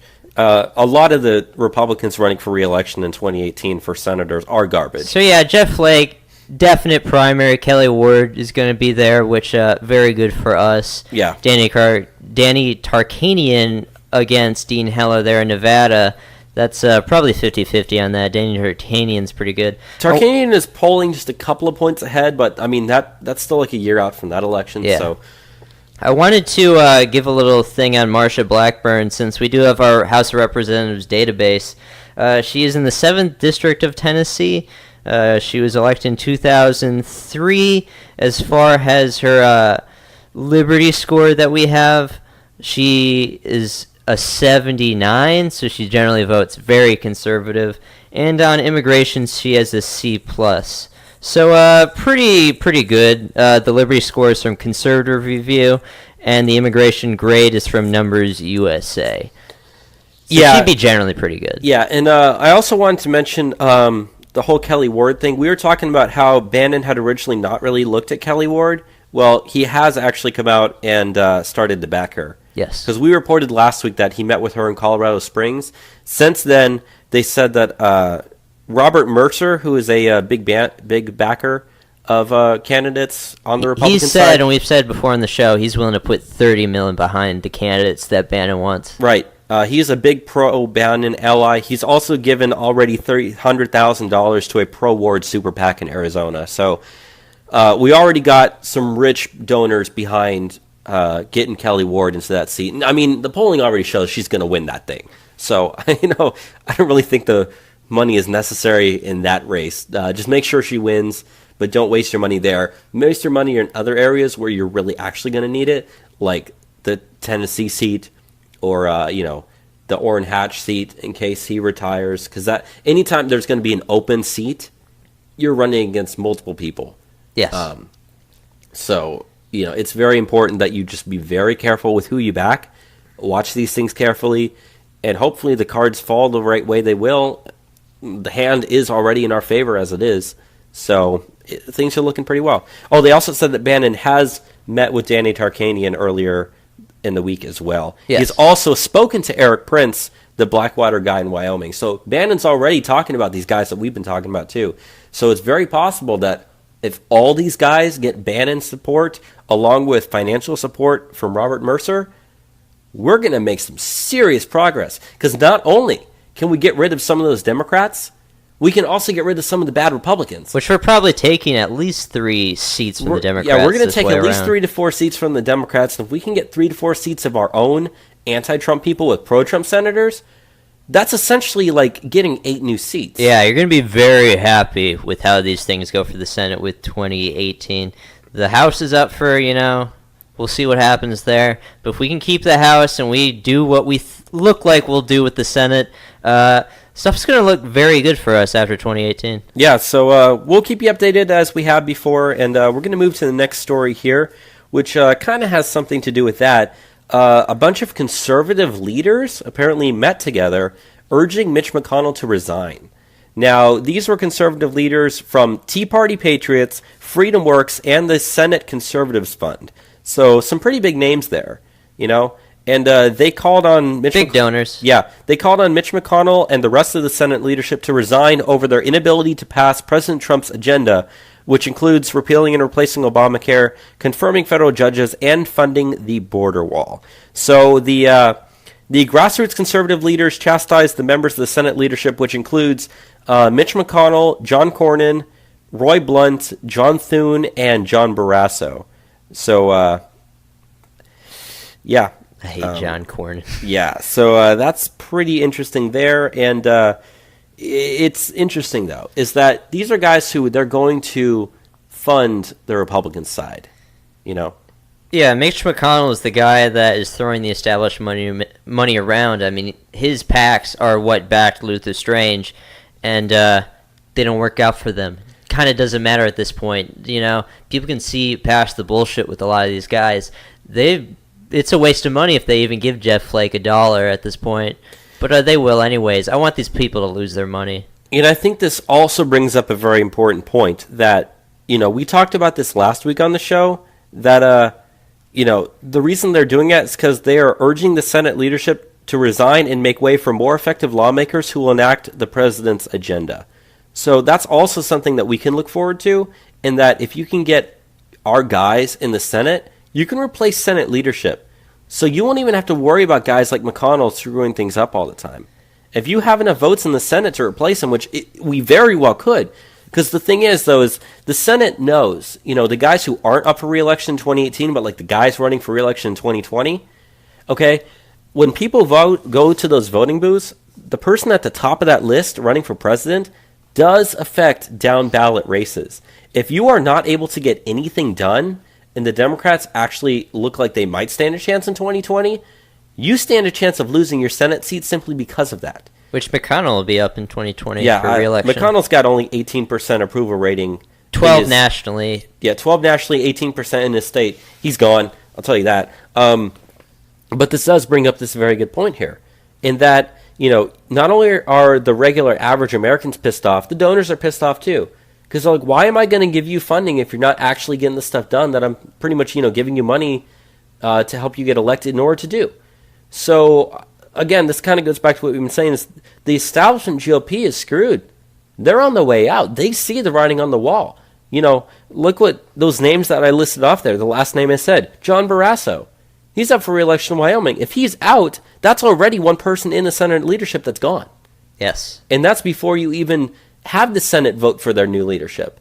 So I think it's very, very telling that, the Republicans in Congress know that, okay, fine, you can replace a couple of us. Now we still don't get anything done. Now you're going to replace us, and the Democrats are going to win. And the last thing they want is to lose re-election. Even if they don't like Trump's agenda, they want to keep winning re-election to keep their seats. And they can't do that if they don't pass Trump's agenda. They know that. And you need to keep in mind, these people didn't think this was going to happen to them. No, they didn't think Trump was going to happen. They tried everything in their power to stop this. The Republican Party is still the anti-Trump party. They're our biggest enemy. They're the ones that are preventing us from doing what we need to do with the Trump agenda. It's not the Democrats. They're out of the way.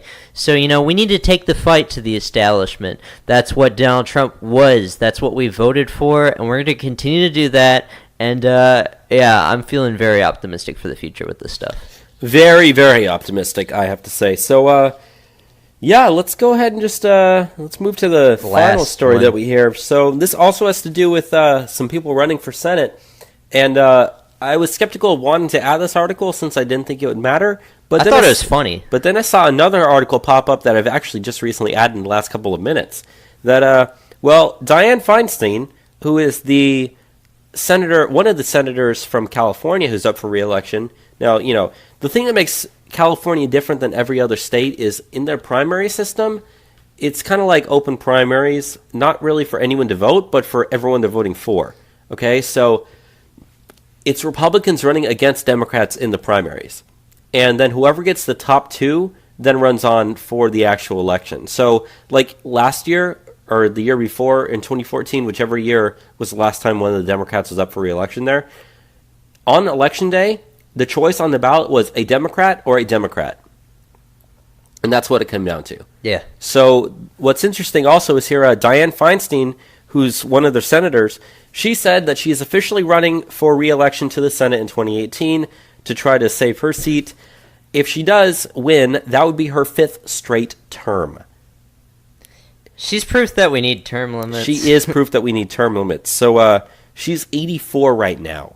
Okay, if she serves another 6-year term, she'll be 91 because she'll turn 85 next year before the election, right? Yeah. She'll be 91 years old in Congress for over 30 years. We need term limits. Yeah. Now, the reason I bring that up is because she has a primary challenger. Her primary challenger is California Senate leader Kevin De Leon. And he has become the first Democrat to officially announce that he is going to challenge her for that seat, saying that he owes the bid to his single immigrant mother and millions like her who do everything in their power to protect their children. Kevin De Leon was one of the people giving speeches last week on the sanctuary state thing with California. Yep. So he sucks too, but I mean, there's nothing you can do about California. Yeah, it's California. And he's young, and he's not old. And even in California, a lot of people are looking to change their leadership. Feinstein's not playing very well at the moment. So I think in the 40s.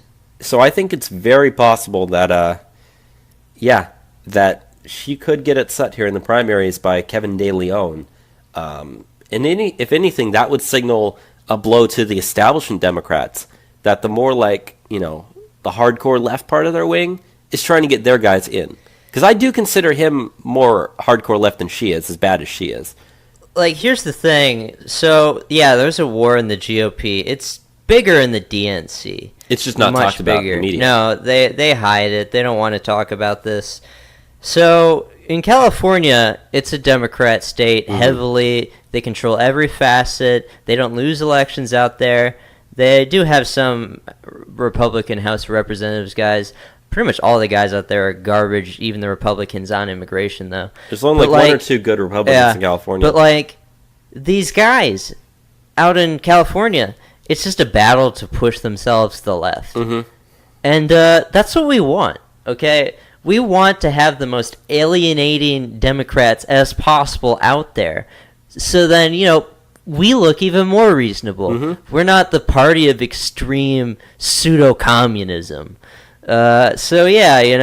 I want them to get into a big fight about who can get the most left. It's all signaling to the people in California. It doesn't matter, in the long term of things. They're not going to get the Senate anyways. Think about this, okay? Kevin De Leon is 50 years old. Let's say that Dianne Feinstein wins and serves her sixth term. Her fifth term. 5 terms at 6 years each is 30 years. He's 50. He could potentially serve 5 terms himself and still be younger than she is now. Yeah. Voters are going to remember that when they're seeing them up at a debate stage. And I want them to spend money on the Feinstein election, okay? Yeah. I don't want it to be defending the 20-something senators that they need to defend. Yeah, imagine if they have to defend one of their own in the bluest of the blue states out there. They don't even have money. They have debt. So, it's about... Because money matters a lot for this stuff. And I want you to go waste it on your establishment senator, to fight some dude that's just going to fight you to the left. It's win-win for us. Yeah, so, good luck in California, Democrats, because you're going to need it to fight the Democrats. Yeah. Never thought I'd ever have to say that. As we've said before on the show, for the House of Representatives for the Democrats, there are currently 200 primary challengers. The most they've ever had in the past is 65, so they're going to spend a lot of money fighting themselves. Meanwhile, the Republicans, the money is on the Trump side at this point. Yeah. The GOP's establishment backers are saying, screw you, I want the new people in here. Their donors are leaving them. We are getting a lot of good PACs on our side, and that's why this is one of the reasons why we're very optimistic for the future. Let's move on to the bottom of the stack national stuff, though. Yeah, so I guess you got the first story here. Yeah, and this is heading back to the big story last week with the Vegas shooting. We have a couple new details that have come out of that. The first one being that at Mandalay Bay, the hotel where he was shooting from, a security guard was shot 6 minutes before the mass shooting started there. This was a new detail we didn't know about. And there was a maintenance worker who saw this happen, and he said, let's call up the cops. We need to do something about this. But still, the cops weren't on time to stop this stuff at all. So, kind of crazy. And, we didn't even see the security in the hotel even, forewarned, stop this. Yeah, and apparently they said that at right around 10 p.m., Stephen Paddock, the shooter, reportedly fired 200 shots into the hallway. 200 shots into the hallway, okay? He wasn't using super big round drums. So if he's firing 200 shots into the hallway, his magazines are only maybe 30 to 50 rounds each. He would have had to reload several times. And that was before he even started shooting into the crowd. Yeah. And of course they said that the guy was shot in the leg, and we have another story after this that makes this even weirder. But I can understand why it took police so long to get there. Okay, you got to remember, this was the 32nd floor with only one guard saying, hey, there's a guy shooting up here. Okay, it's going to take a couple of minutes for even SWAT teams to get mobilized and go up 32 floors, even if they use service elevators. Yeah. Okay, that's going to take at least 5 to 10 minutes. So I can understand anyone's argument saying, okay, yeah, it took a while. That makes perfect sense to me. It does. But still, the fact that you have a security guard shot in the leg, he said that he was responding to the sound of drilling, or because they said apparently an alarm went off in the hotel, which I guess was them saying that the window was broken or something. Yeah. But an alarm went off in the hotel. He was the one who said, hey, go look at it, you're in the area. Said he heard the sound of drilling. Well, that begs the question, what in the hell was being drilled? I don't know. Who knows? I don't know. Was it... Why wasn't the security guards in this place unable to respond to this stuff? If you had multiple, the maintenance worker and the guy that shot trying to, tell everyone this is happening. Well, I mean, that kind of goes back to what I said. I can understand why they wouldn't, because if you say, there's a guy shooting, and you're hearing pop, pop, pop, pop, pop, pop, pop, pop, pop, okay, we're not just going to be able to send, normal security guards up there. We're going to need to send a SWAT team. Yeah. If someone's got that kind of firepower, which, like I said, would take 5 to 10 minutes to get mobilized, get them there if they're not already there, get them up to the 32nd floor, develop a plan. Don't just go in there willy-nilly. Develop a plan. Okay, what's the strategy? What room is this guy? What room is this in, or what area? How are we going to do this attack? That makes perfect sense as to why that would take a while. But The second story that's involved here is, I think, even more interesting. And that's the fact that he was supposed to do some TV interviews this week. Okay? Apparently he was supposed to do an interview The guy that got shot. Yes, the security guard, Jesus Campos is his name. The cameras were all set to roll.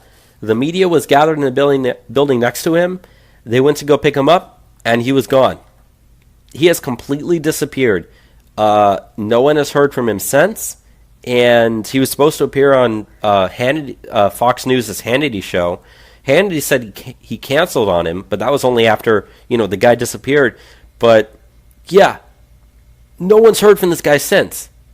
He has no online footprint since surfacing to provide details about, being shot. So, after this whole thing happened, we don't have anything.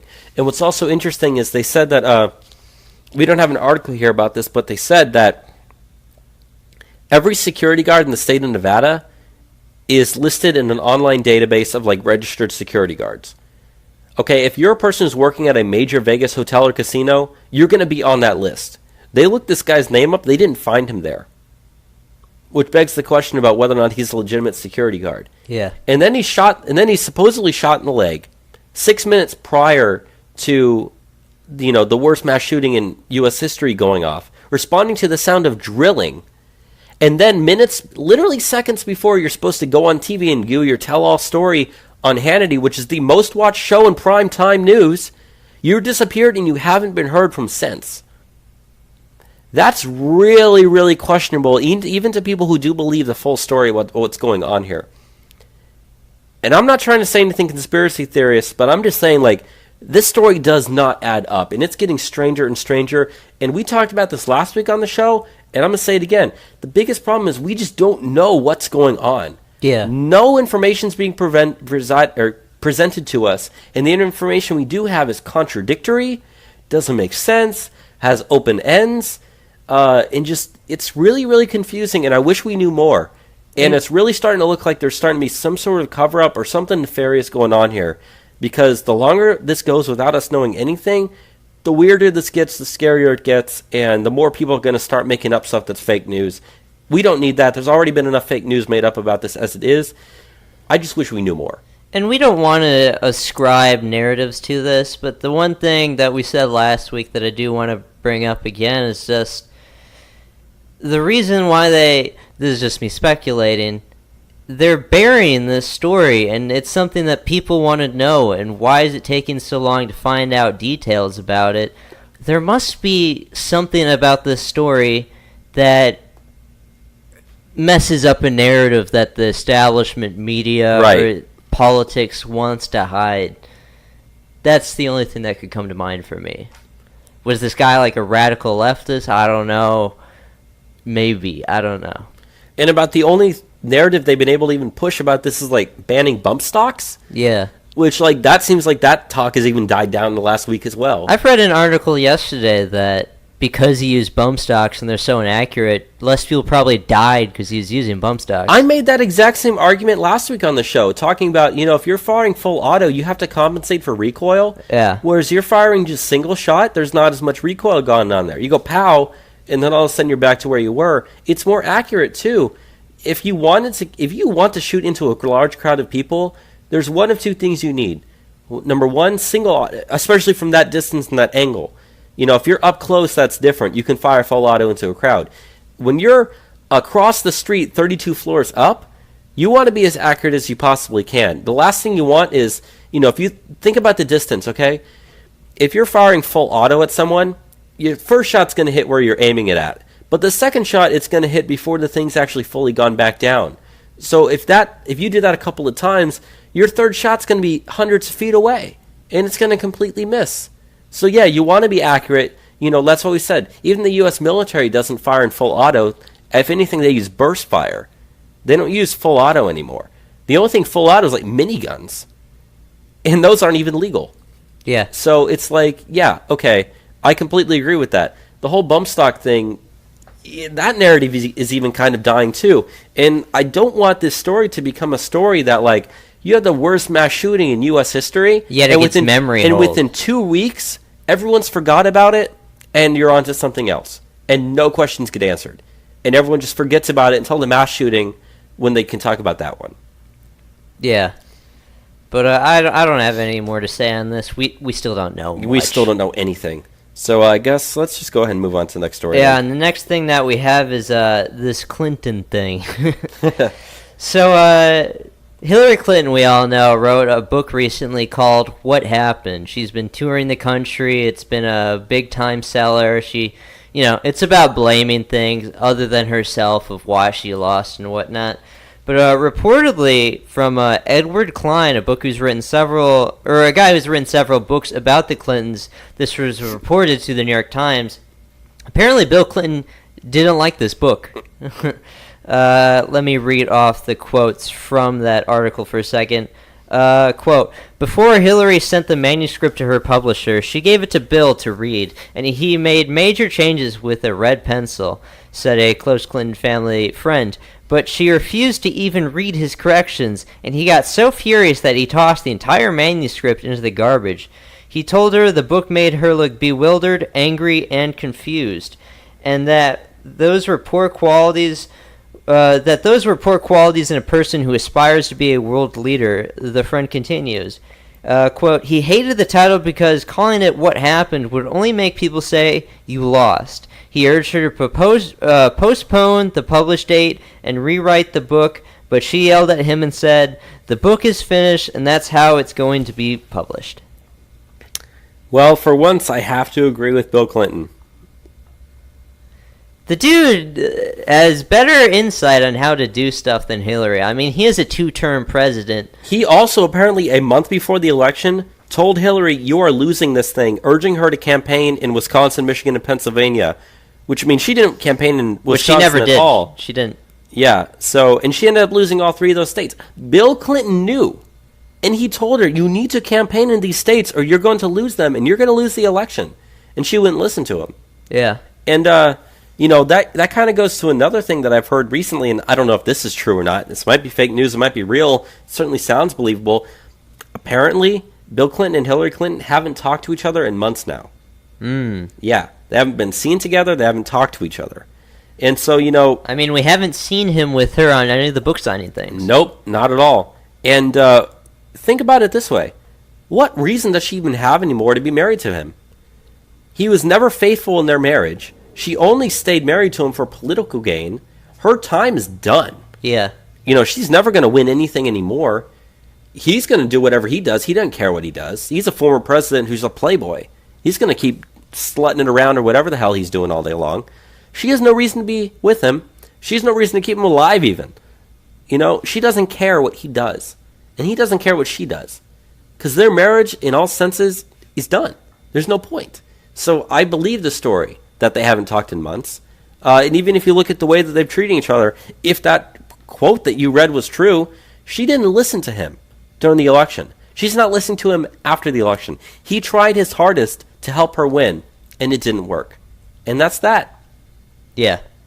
Want to move on to the next thing that we have? Yeah, so speaking of the election, and speaking of the Russian conspiracy, it's gotten even funnier. And this is to the point where, does anyone really believe anything CNN says anymore? Not really. Not really. But they are now blaming Pokémon Go as part of the Russian-linked meddling efforts in the election. Yeah, blaming Pokémon Go. So apparently they're saying that a Russian-linked campaign posting as part of the Black Lives Matter movement. So already there you have, part of the movement, not the actual movement, and a linked campaign to it, and by that I mean Facebook page, which used Facebook, Instagram, Twitter, YouTube, Tumblr, and Pokémon Go to try to spur up racial tensions. Apparently the campaign was titled, quote, Don't Shoot Us. I'd never heard of that page. They said that the Don't Shoot Us Facebook page was one of 470 accounts that have been determined to be linked to Russia. And they said that what the Don't Shoot Us campaign did was they would try to go onto the Pokemon Go app, and they would try to set up different like Pokemon training centers and fights, and then in I guess there's a chat or something there, and they would try to stir up racial tensions by talking about Eric Garner, literally naming their Pokemon Eric Garner, and users instructing their Pokemon to name them after victims of police brutality. So yeah, apparently that's Russian meddling in the election. It's gone from they hacked the election to they got people to play Pokemon Go so they wouldn't, I guess, Pokemon go to the polls? I don't know. That's, the narrative's changed on this. And, we had the Project Veritas thing of all the CNN executives and, producers and television personalities saying it's a nothing burger. Russia's just garbage we push for ratings. And, we don't really talk about Russia much anymore because the narrative's pretty much killed off. But they still try. They still want to try because that's all they have. It's Russia, Russia, Russia. Yeah, we were talking about Hillary Clinton in the last segment and the people that she's blamed. You want to hear a list of people that she has blamed for the election? Yeah. James Comey, Russia, computer bots, WikiLeaks, Bernie Sanders, Facebook, Joe Biden, fake news, Twitter, voter IDs laws, vast right-wing conspiracy theories, sexism, Barack Obama, ageism, Anthony Weiner, white women, xenophobia, black people, the Electoral College, the DNC, misogyny, and women being cowed by their husbands. That's all people that Hillary Clinton has blamed for her loss. But not Hillary Clinton. But not Hillary Clinton. When we all know that is the real reason. I think... Hillary Clinton, though, because, Donald Trump is a very unpopular candidate to run for president, but Hillary was even worse. Mm-hmm. And, if they had a more credible opponent, I've always thought Bernie Sanders, if he ran against Trump, he could have won just because he's not a terrible name brand. I have people that disagree with me on that, but, I don't know if we could have won this without Hillary Clinton. So thank you for being who you are. Yes, thank you, Hillary Clinton. We don't love you, but we're glad that you screwed yourself up so bad. Yeah. Let's go into the next thing that we have here, and that I don't have to go much past than saying this really, but the Boy Scouts are now allowing girls to join. That's a thing they did this week. But are the Girl Scouts going to allow boys to join? No. Of course not, because you can only have it one way. So, what's your opinion on this, Bobby? How do you feel about the Boy Scouts now having girls in it? I think it's the name Boy Scouts. Yeah. I mean, one of the biggest complaints, or one of the biggest reasons why they said they were going to allow girls to join, is because the Boy Scouts and the Girl Scouts have fundamentally different things that they do as organizations, and they wanted people to have more access to be able to being able to do those sorts of things. So which I have to say, okay, well, if you're a Girl Scout, or if you're a girl and you want to do something the Boy Scouts do, why don't you just have the Girl Scouts start doing those things? Instead of trying to join the Boy Scouts, which is for boys only, and the Girl Scouts, which is for girls only. If you want to do those things, then have your group do those things. Don't join the other group to do those things. You don't need to do those things, okay? Change your group from in the inside, not another group from the outside. That's what I have to say about that. Yeah, my thing with it is just the Boy Scouts is one of the few male spaces for, males to express themselves in a way where masculinity isn't shunned. It's not feminized like most of society is at this point. And, it allows them to be boys, and it's not a bad thing. But now you're changing the dynamics of all of this. Mm-hmm. You're introducing girls. Now the guys are going to try and impress the girls. They're going to behave differently. They're going to try and get, a Boy Scout's girlfriend. That's such a weird thing to even say. I mean, are we going to end up with situations where girls get pregnant because they went out on a Boy Scouts jamboree or something? That seems insane. Now, I've seen the argument said before that, what if you're a parent and you have a girl and a boy? It's easier if you can just put them in the same organization. They can go out and do things together. But that just seems like an outlier excuse for you want to change the dynamics of something that's been, a solid institution for over a century. Then why not just create a new organization that's co-ed? Yeah.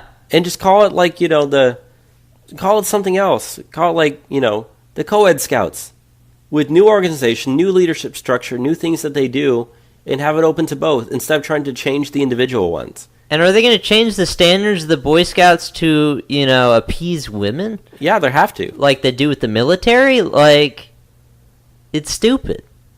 So yeah, you oppose this, I oppose this. I mean, I was never in the Boy Scouts, so I guess I don't really care too much. But, yeah, neither was I. Yeah, people have talked about it, and generally most people don't like it. Well, I guess we can then segue into a state that I'm sure loves this ruling. Yeah, and that is California. California, we talked about they legalized giving other people HIV last week. And became a sanctuary state. Yeah, great stuff they're doing out there. So, a new development out of California, they currently have a hepatitis outbreak statewide that could last years. Apparently, as of the moment, in San Diego, Santa Cruz, and Los Angeles, there's at least 569 people infected with hepatitis A, and 17 people have died of the virus already. And this is as of November last year. Yeah, hepatitis A is commonly transmitted through contaminated food, and they said the only outbreak in the last 20 years that's bigger than this current one was in Pennsylvania in 2003, when 900 people were affected from eating contaminated green onions at a restaurant. They said California's, however, is spreading from person to person, mostly among the homeless community. Yeah, and they have different homeless laws out in California, so in most places they just don't allow them to set up like homeless camps because it's generally not good, I guess. Mm-hmm. But California, they don't do that, so it's causing, through their unsanitary conditions, for hepatitis A to spread around more. Yeah, so good luck fixing that, because that seems like something that's only going to get worse before it gets better. They said California has an estimated 115,000 homeless people living there, which accounts for about 21% of America's total homeless population. Yeah, it says due to legal settlements against vagrancy laws, about 72.3% of California's homeless are unsheltered, usually living in tent cities. So yeah, their own laws prevent them from being able to do anything good. And so yeah, those conditions are really bad living in those places. It's a weird, stupid state, and we have a lot of listeners in California, and I don't know how you do it, but I hope we give you some hope, some good news about Trump, because I don't think there's a lot of good news happening in California. And I feel like it's only going to get worse. And what's also getting worse is America's obesity epidemic. Yes. It's now more unstoppable than ever. A troubling new report released Friday by the Center for Disease Control and Prevention shows that almost 40% of American adults and nearly 20% of adolescents are obese, the highest rates ever recorded for the United States. It's so bad. Yeah, they said the continued weight increase in the youngest Americans is especially worrisome for long-term health. 1 in 5 adolescents aged 12 to 19 is obese. 1 in 5 kids aged 6 to 11 is obese. 1 in 10 preschoolers aged 2 to 5 are now considered obese, not just overweight. If you're a parent that lets a 2-year-old become obese, you're being very negligent, okay? If you're doing this to your own health, that's one thing. But you're in charge of the health of these children. If you're not doing things about that, it's pretty much abuse in my book. I agree. Along with, all the complications that come with that. Now remember, obesity is medically defined as having a body mass index of more than 30. Okay, so this isn't just subjective. This is like an objective number that they're used, a clear cutoff.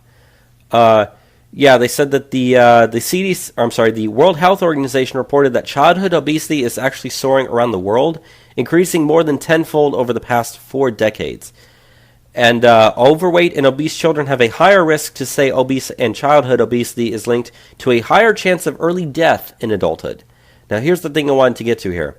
Overall, 70.7% of Americans are either overweight or obese, meaning that an unhealthy weight has become the norm, with normal weight Americans, which is a BMI of less than 25, now in the minority. So obesity and overweightness is now almost 7 in 10 people in this country. That is really, really bad. That's really, really staggering. And, this affects a lot of different aspects of our society. The one that points, in my head that comes out first is just healthcare. Right. Okay, we still have Obamacare, so we are paying to subsidize other people's healthcare. Not as much as we were doing before, because, Trump did his stuff on subsidies this week. But, people want to advocate for single-payer healthcare. We're going to be paying for all these obese people. That's going to cost us a lot of money. The consequences of the obesity epidemic are devastating. High blood pressure, diabetes, heart disease, and stroke are not only killing millions of Americans annually, the obesity epidemic is also a humongous burden on the American healthcare system, making up $190 billion a year in weight-related medical bills. Yeah, $190. And this is billion. Or $100 billion. $190 billion. And this is all preventable. Yeah. Imagine if we weren't spending all this money. We could be doing all the free college they want. We could be doing, building parks. We could be blowing up third world nations. I don't know. But, yeah, it's better than having to fix all these health problems. We could be spending that on anything. Yeah. We could have 1,000,000 walls. Exercise, eat healthy. Do those things alone and you're pretty much good. It's mainly diet. That's the biggest thing. I mean, you look at all the sugary foods that we eat in this country. They said here that an estimated 50 to 70 million Americans suffer from sleep disorders or sleep deprivation, and a lot of that has to do with the same foods that we eat that's causing people to be obese. Yeah. Another big problem that's causing people to be obese is how we put corn in so many different things. Yeah. And, our government enables that with the amount of corn subsidies that we have. So, yeah, it's really bad. Our country is getting fatter, and you look at our educational standards, we're getting dumber. And, yeah, it kind of does make me look negatively towards the future with these trends. I mean, hopefully we can turn it around, but, I don't think that's going to happen. Well, I'll tell you one thing. I don't really know if I have any data to back this up, but I feel like it's probably true. Healthy parents will probably raise healthy children. Yeah. And unhealthy parents will probably raise unhealthy children. So if you see unhealthy people having kids, that's also not bidding well for the future either. No. So if anything, you should be encouraging your healthy people, your population, to be the ones having more kids. Yeah, but we live in a society where, you're supposed to be body positive. You can't shun people for being fat. That's so bad. We're trying to, destigmatize mediocrity. Not even mediocrity. Failing to take care of yourself. Yeah. It's so terrible.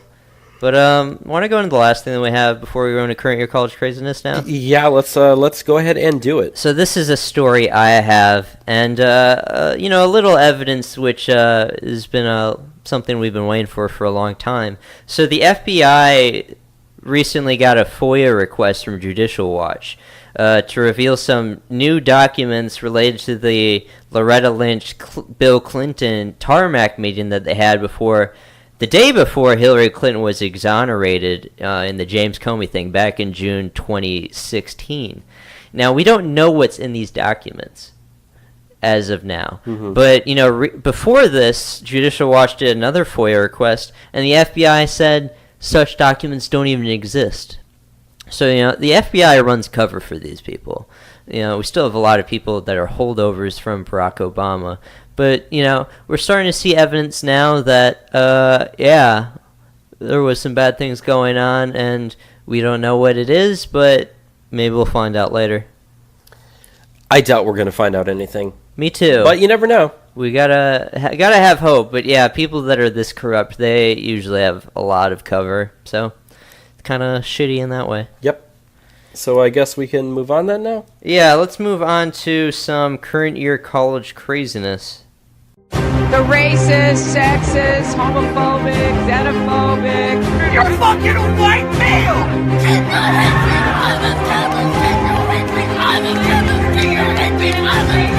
The assumption that women are naturally better caregivers is part of patriarchy.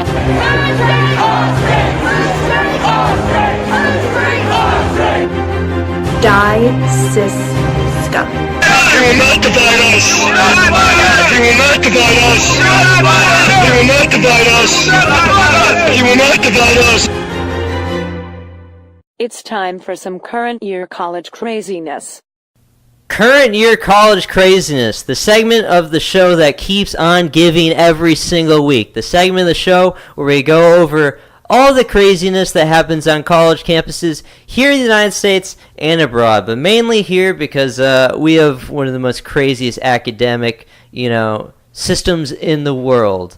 And we're going to start off with a kind of infuriating story. So the story is, there's a professor. Do you have it up? My computer's being a little slow. Yeah, so he's out of Columbia College in Chicago. Yeah, Columbia College Chicago professor recently posted a tweet suggesting that toxic masculinity is to blame for the shooting in Las Vegas. Yes, he argues that toxic masculinity fuels mass shootings because sexually frustrated men rebel against domestication. Yeah, it's not like the shooter had like a little Asian girlfriend or anything like that.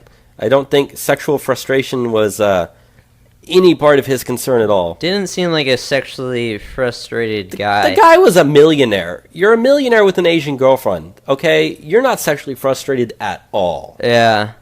But, he blames this on toxic masculinity. And if you look in the article that he linked, it goes on to say how to, fight toxic masculinity, we need for women to, here's the quote. Social life requires the domestication of men. Males must transform from little tyrants competing for females to selfless bodyguards and potential providers.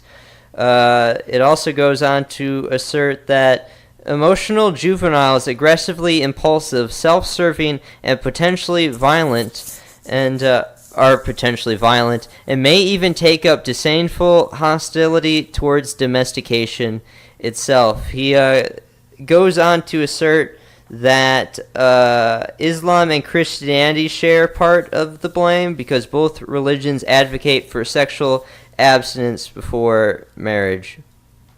So some pretty outrageous stuff, would you say? Yeah. And to ascribe this all to the mass shooting and mass shootings in general, that's a little crazy. I don't know.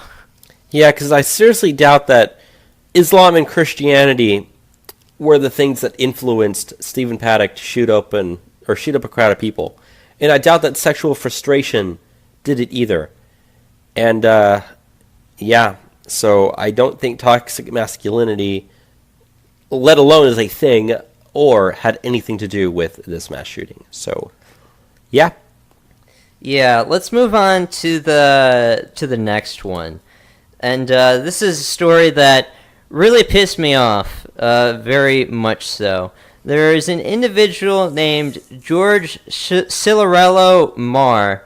If you don't know any of the past things that this dude has done in the past, he's a professor from Drexel University who has tenure, and he teaches political science and global studies. In the past, back around December, he tweeted that all he wants for Christmas is white genocide. And you also look into some other things he's tweeted about. He said it was good that during the Haitian Revolution that the revolutionaries killed white people. Also, you look to another incident that he tweeted about. He went in on an airplane ride, and they gave a veteran a seat in first class, and he said it made him want to puke. So really a superstar that they got out there at Drexel University. Such a great person that I really want teaching, the future generations. But the big thing that happened with this guy that he did this week is he wrote an article on the Washington Post, which terrible newspaper. But it's titled "Conservatives Are the Real Campus Thought Police Squashing Academic Freedom." Now, he wrote this article in response to some negative responses he got for tweeting a thing this week. He tweeted, why are crimes almost always carried out by white men? It's the white supremacist patriarchy, stupid.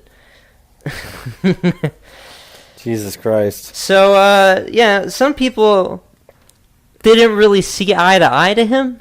So, and he said, oh, this is stuff that's backed up with a lot of research. So he goes on to say that because, different right-wing news sources, he mentions in the article the Daily Caller and specifically,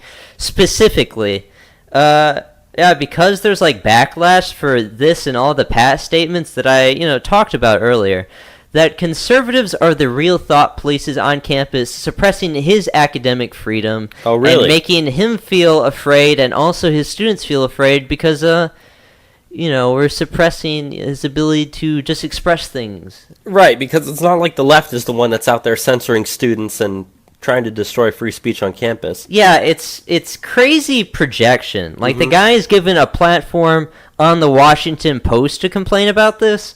Okay, I don't get platforms on the Washington Post to write about my anguish with leftist politics in college. It's really crazy. And like let me look through some of the good points in this article. I remember towards the end of this article, he writes that if like conservatives continue to oppose him on campus, that he's going to get up with like Antifa and oppose them. So like he's talking about how conservatives are the thought police on campus, but then he says how he's going to get his Antifa buddies to go shut people down. And also, he says that, like, oh, white males are to blame for mass shootings. That's not even correct, okay? You look at Gun Violence Archive, www.gunviolencearchive. They use the definition by the FBI of mass shootings, which is 4 or more people shot or killed in a single event at the same general time and location, not including the shooter. You want to break this down demographically? Do it.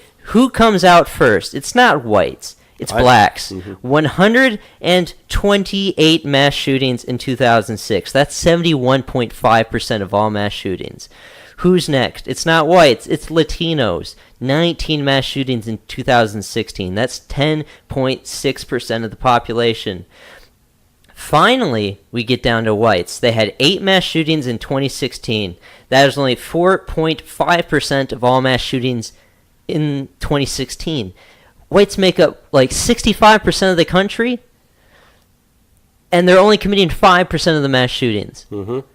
While blacks only are 13% of the population, and they're committing 71.5% of the mass shootings in the country.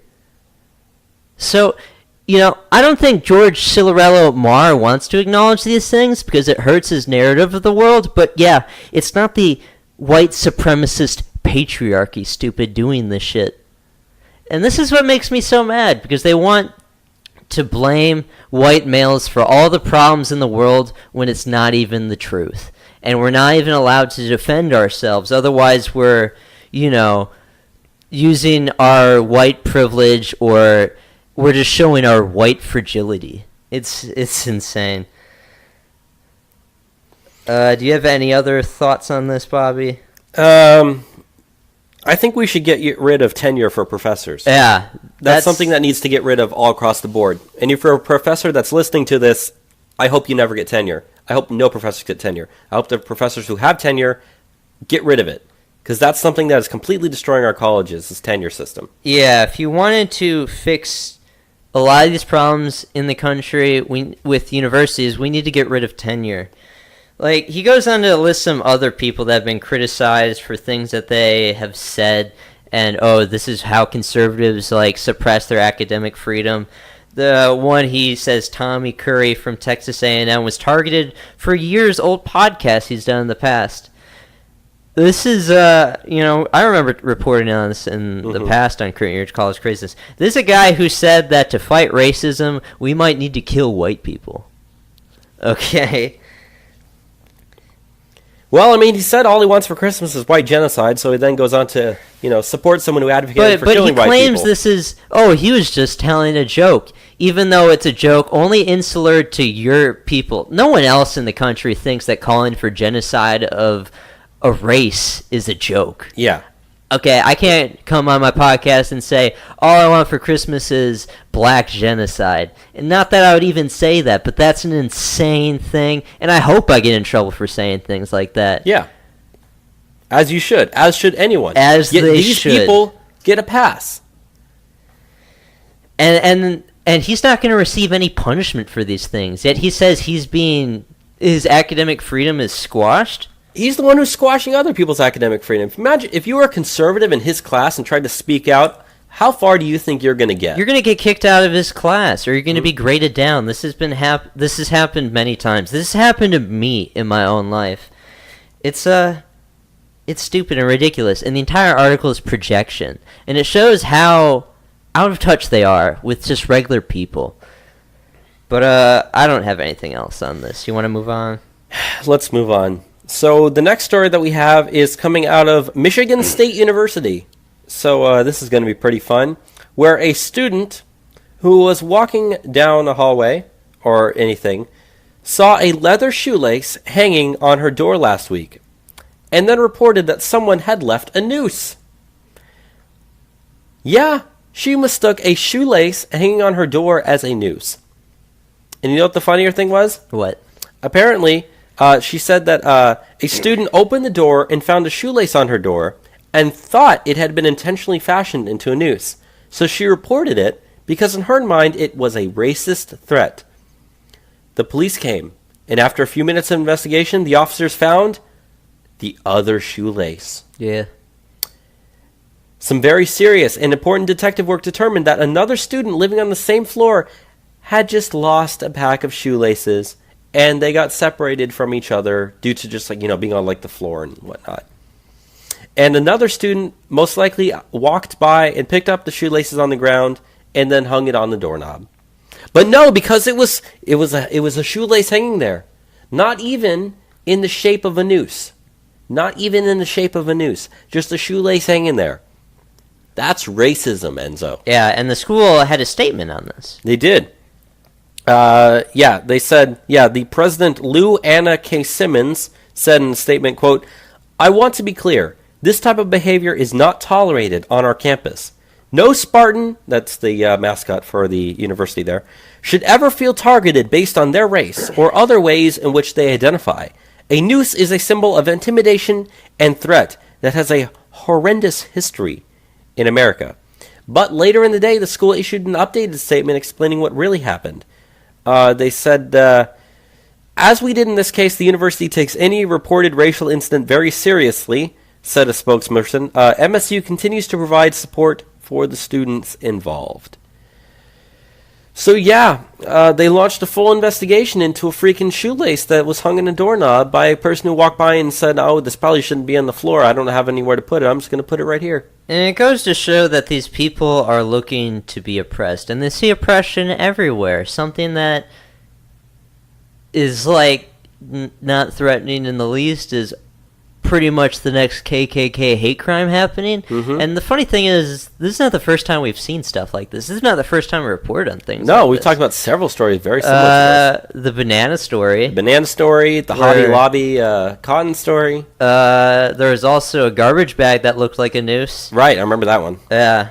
The banana one was there was the best. it was the little piece of plastic that was on the ground. Yeah. That was even separate from the garbage bag story. And they called, massive alerts. Everyone had to get out of their dorm. Huge investigation. All this stuff. They need people to go to counseling because there was some garbage on the ground that kind of looked like a noose. And you know what? Not one of these stories actually were a real noose hanging from a tree. But, these things are part of the quote-unquote rise in hate crimes. Yeah.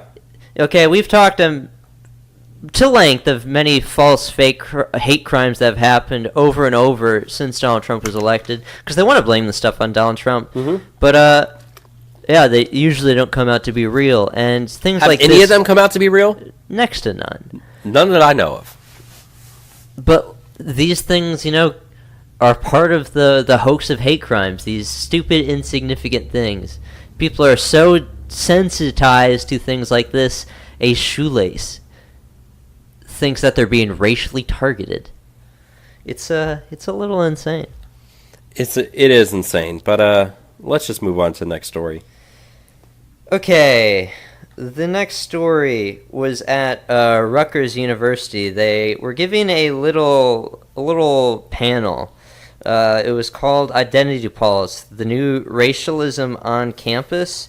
It was part of an installment called Unsafe Spaces, a tour that's been going around the country.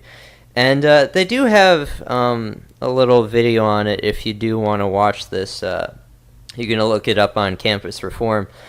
Yes, they break out, and one of the protesters says, "We're going to stop this little rhetoric." One protester said as he cut off the first student who attempted to ask a question, though host Tom Slater reminded the student he could have a turn to speak later. Quote, "You love free speech, right?" the student fired back, to which Slater replied to him stating that means, quote, "that means allowing everyone to speak, not just yourself." So a funny little quip right there. But one of the protesters goes on to yell at one of the panelists that was black, and he says, "As a black man, how do you deracialize yourself?" So, saying that you have to play into identity politics pretty much. You're not part of America as a citizen. You're not just a human being. No, your entire identity and your tribe is supposed to be stuck to your black identity. Which, I don't know, what even makes someone black? You ask these people and there isn't any actual thing. But, whatever. Then they continue to go into a chant, quote, "Black Lives Matter," and and then at one point someone responded to the panelists shouting that they don't need statistics and that the system controls facts. It's the system, it's the institution. Don't tell me about facts. I don't need facts. Well, God, where to even begin? Yeah, I think this is all a continued embodiment of just the dumbing down and the leftist control of our schools. Because, those people that were doing that thing, if they have facts, that's how people are able to actually create their own narratives towards things and their own viewpoints and opinions on topics, is because of the facts that are provided. If you intentionally dismiss facts because you disagree with them or think they're like racist or something, you're not allowing yourself to understand the full narrative. And that continues to create part of your bias. And even if you do understand what the facts mean and you want to dismiss them, you're not doing yourself any favors. You're making yourself look bad. Because if someone's out there shouting nonsense and someone else provides facts, the people are probably going to listen to the guy who's actually providing some facts. And even if the facts destroy your narrative, maybe that means your narrative is wrong. That's really all I have to say there. Yeah. Let's go into the next thing. You have the next thing here with a little study out of FIRE. Yeah, so there's a study that was done from FIRE, which is the Foundation for Individual Rights in Education. They're kind of a more, sort of kind of right-wing / libertarian group that they promote free speech on college campuses. And we've known people that have been involved with FIRE before. I once got a big shipment of pocket constitutions from FIRE. Mm-hmm. And they decided to do a survey of 1,000 college students on asking them different questions regarding free speech. And they found out that 56% support disinviting controversial speakers. 48% believe that hate speech is not constitutionally protected. Even though it is. Even though it is. They said that while liberal students were far more likely to support censorship than their conservative peers, conservative students reported a much greater degree of self-censorship on campus and in the classroom. And that's absolutely agree. I completely agree. I've had to self-censor myself. If I was to say my right-wing viewpoints on campus, I would get shouted down. I would get shit thrown at me. I don't actually censor myself because it's fun to be in theater and education and stuff, and say right-wing things in those classrooms. My favorite thing I've ever said in front of people is I was in a fine arts teaching class, and I said, I hope Donald Trump defunds the arts. I've also worn my Trump hat to class, but I mean, that's just me. But I mean, there's a lot of people that don't feel as emboldened to do so. I mean, when I was taking... And I mean, we were at a meeting last week, and people are saying we're brave to wear Trump hats in public. Which, yeah. I mean, for me, that doesn't seem brave, but for a lot of people, it is. Yeah, and I mean, even though I do tend to censor myself, there have been times where I haven't. I mean, I once called a guy who sat next to me an entire semester. I called him an uneducated voter, saying he shouldn't vote. And I mean, that was in a class of left-wing people listening to me in that. So I mean, yeah, for the most part, I do censor myself because I just don't want to get the backlash. I mean, I'm an introvert as it is, so I don't really go speaking out about stuff, even when I'm in a friendly crowd as it is. So I completely understand this study. It's unfortunate the numbers are that high, and they also did some other polling here where they found out that only 13% who associate hate speech with violence, 48% of respondents think that hate speech should not be protected by the First Amendment, including 13% who associate hate speech with violence, while only 46% recognize that it is free speech. So that, while that is a plurality, 48 to 46, that's pretty much 50-50. And it's really bad, and what are they teaching these people? I don't know. And you have 13% that think words are violence, when it's not. And if you're wondering, earlier when we said that liberal students tend to favor that stuff more than conservative students, with the 56% surveyed supporting disinviting certain speakers, Democrat students responded 19 percentage points higher than Republican peers on that same poll there. So, 20% higher essentially for let's disinvite controversial speakers because we disagree with what they say.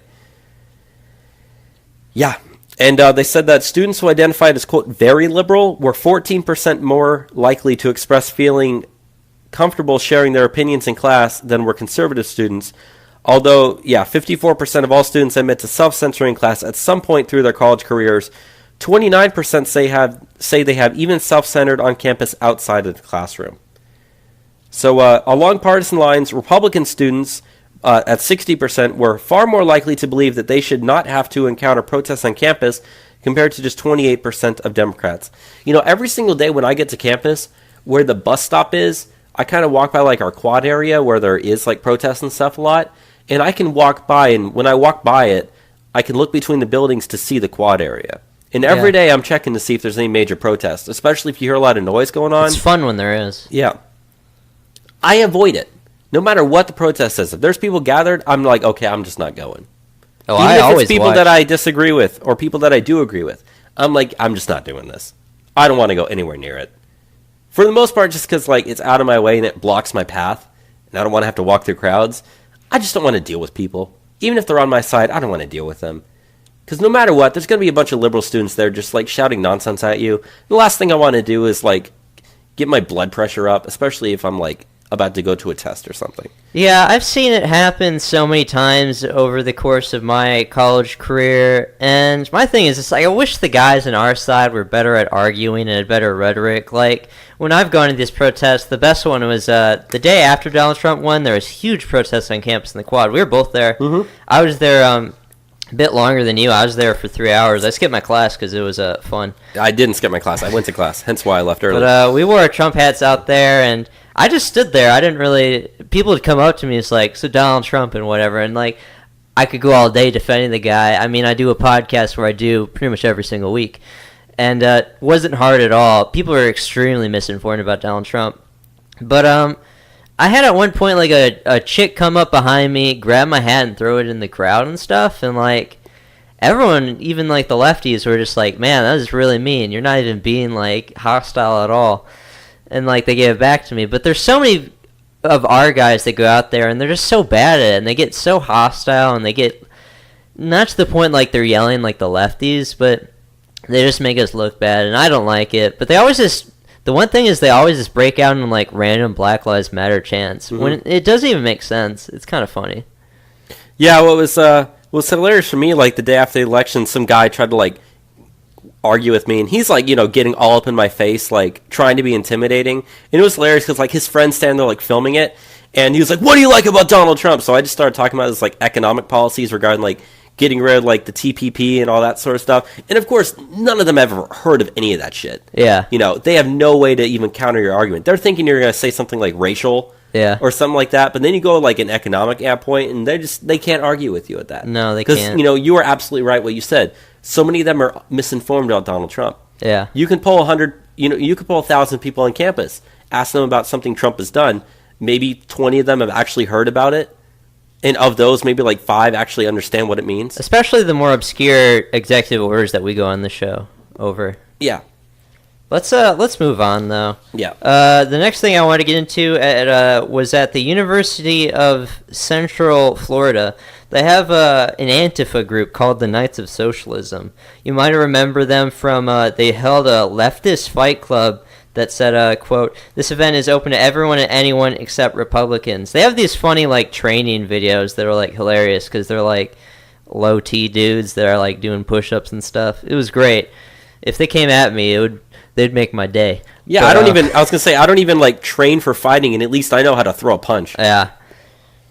I have my black belt in Taekwondo, so like they would make my day. But this week they had some pretty controversial things that they did on their Twitter and Facebook feeds. They're usually, posting like communist stuff.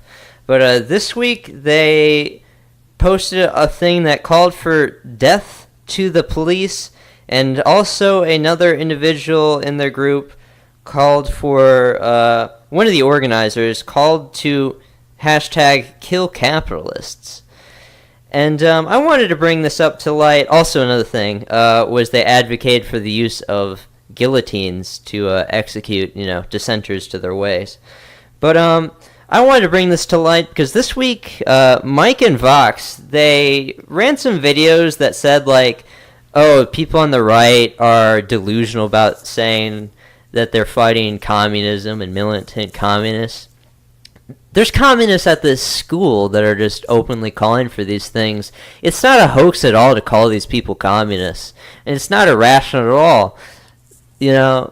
It's just something we live with. And these people are not just some sort of strange outliers. They exist at most universities at this point. Yeah, the thing says right here, far left liberal professors outnumber conservative professors on a 12-to-1 margin. Which is funny, you go back to George Silero Mar's thing. He doesn't bring up his own privilege as a leftist professor surrounded by other leftist professors that enable him and don't fight back on anything he says. But these leftist professors encourage this. We have videos of them encouraging this. We've quoted so many different professors on the show that encourage this kind of bullshit. And these aren't outliers. That group is called the Knights for Socialism. Or KFS, we should start the Knights for Capitalism and call it KFC. That would be pretty funny. We could all walk around dressed like Colonel Sanders with fried chicken buckets. Yeah, we could say we're capitalists selling off chicken. We already have an organization that we're a part of, though, so I don't think we'd really have time for that. Nope. But I guess I'll get into the last thing that we have here for current year college craziness before we get into the break and go to international news after that. And that is there was an op-ed in the Princeton University student newspaper that came out saying that conservatives don't have a right to free speech. The Princeton student Ryan Bourne is the one in it. He argues that when conservatives appeal to free speech, it is safe to ignore them since they appeal to a right that does not exist. In my belief, when conservative ideas are opposed, there is no right that is being infringed. One of the funny things in the article is they had like a little mistake that they forgot to remove, and this is their editor who is also a leftist. He put this little quote, a little bracket thing that says like, this is what you need to correct. And he says, "I don't think this makes sense." He added that you should add "in my belief" to that sentence. And yeah, let me go over some other quotes from this thing. Quote, Because free speech is a cornerstone of our right under the Constitution, it can appear that conservatives' socially free speech has its constitutional tradition as its backbone. He continues, but contends that conservative speech is, quote, is something much different because conservatives are interested in being able to propose ideas without any political opposition to their right to speech, which is bullshit. I'm okay with being opposed. I'm not afraid to be opposed. Bourne goes on to contend that, quote, if conservative arguments were strong, that if they were convincing, they would not be met with political opposition, and conservatives would consequently not need to rely on appeals to free speech. Quote, if the only justification conservatives can offer for their ideas is that they merely exist, then let me say, as Trotsky did, you are miserable bankrupts, your role is played out, go where you ought to go, into the dustbin of history. So again, we were just talking about communists. This dude's obviously a communist, and he's going to appeal to Trotsky for an argument. But yeah, it's bullshit. And as we said, there's so many people that don't even think hate speech is free speech. This dude doesn't think conservative speech is free speech, when it is. Yeah, and this guy says if conservative arguments were strong, they would be convincing, and if they were convincing, they would not meet political opposition. That kind of goes back to what you were saying. I wish people on our side were able to, argue better. Yeah. And we have dumb people on our side just like they do. Yeah. But the problem is, like, a lot of leftist arguments, a lot of them do have, like, appeals to emotion and stuff like that. Most do. And they're not based in facts, usually. Yeah, if you have a factual-based person and an emotionally-based person, if the emotionally-based person can get the audience there to feel emotional about a topic, it doesn't matter what the person with the facts is going to say, they're going to try to side with them. And that's why it's important that you should have a facts and emotion. Even though when you debate a leftist, they're usually going to resort to some sort of fallacy. Oh, yeah, if you know obviously. anything about debates and fallacies, like, you can call them out on this, and they'll have no idea because they never looked this stuff up. No, I love it when people just, like, have a big list of fallacies, and every time one of them gets violated, it's like, yeah, you're that fallacy, you're that fallacy, you're that fallacy. And at that point, it's like, well, what argument does the left have if they're not using fallacies? And I literally mean that. What argument does the left have if they don't use a fallacy? I can't find one. Yeah. Because every single fact you look up, try to find a fact that's not supportive of our side. I dare you. I really do. Yeah. Let's go on to the break. We'll take a bit of a break. We're going to play some music, and then we're going to come back with some international news, and we'll get out of here. So we'll see you after the break.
Hey, welcome back from the break. Hope you like the song that we picked out there for you.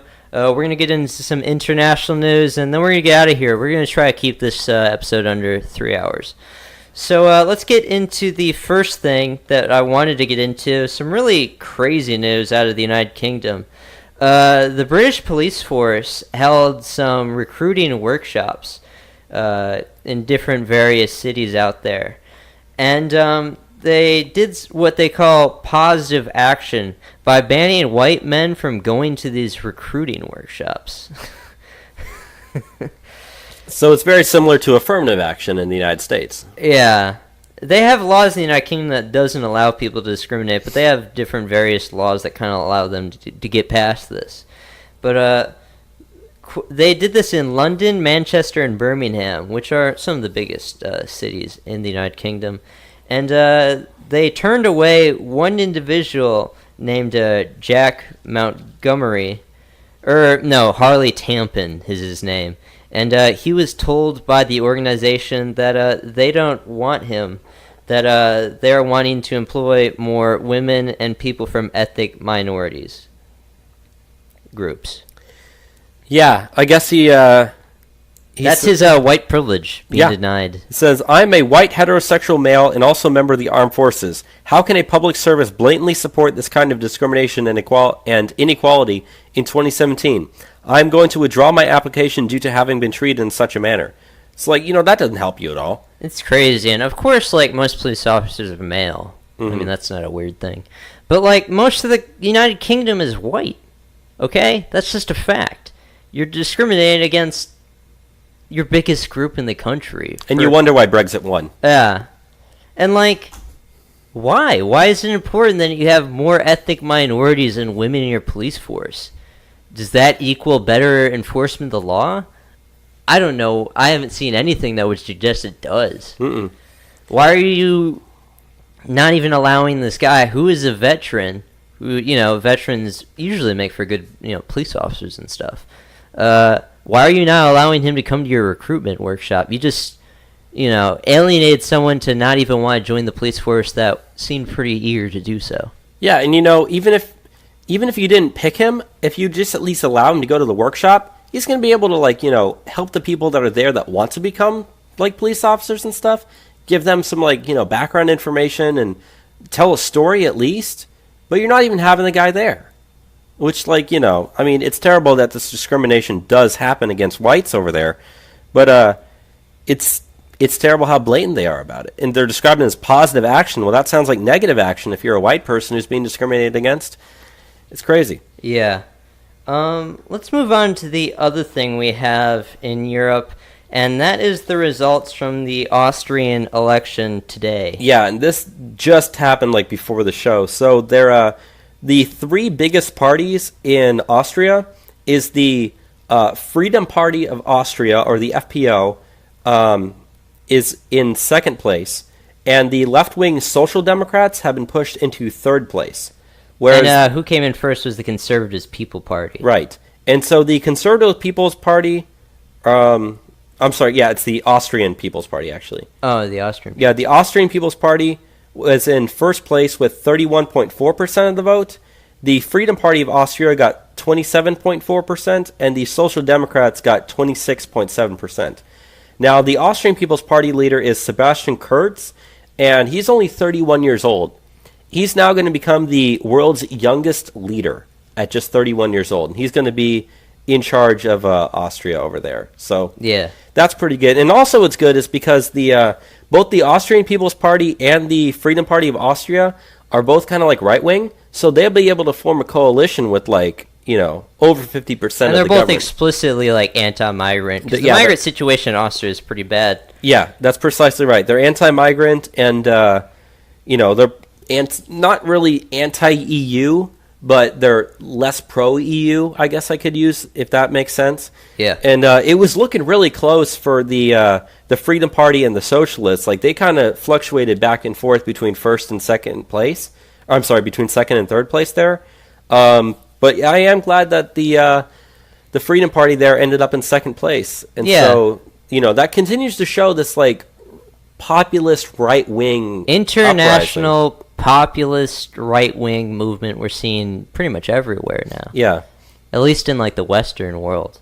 But, Austria isn't a nation that usually gets talked about as far as right-wing politics. Back in 2016, they had the election, and Norbert Hofer initially won, but they had a recount, and he lost. He would have been good to be president out there. He was part of the Freedom Party, and they elected a leftist. Yeah. But now, they had the parliamentary vote, and the right-wingers took it back. So hopefully they can see some changes out there. Yeah, I'll be looking forward to seeing what Austria is able to do, because didn't Austria employ military to their borders to try to stop the flow of migrants? So you'll probably see more stuff like that continuing to happen as well. Yeah, let's move on to the stuff we have for the Middle East this week.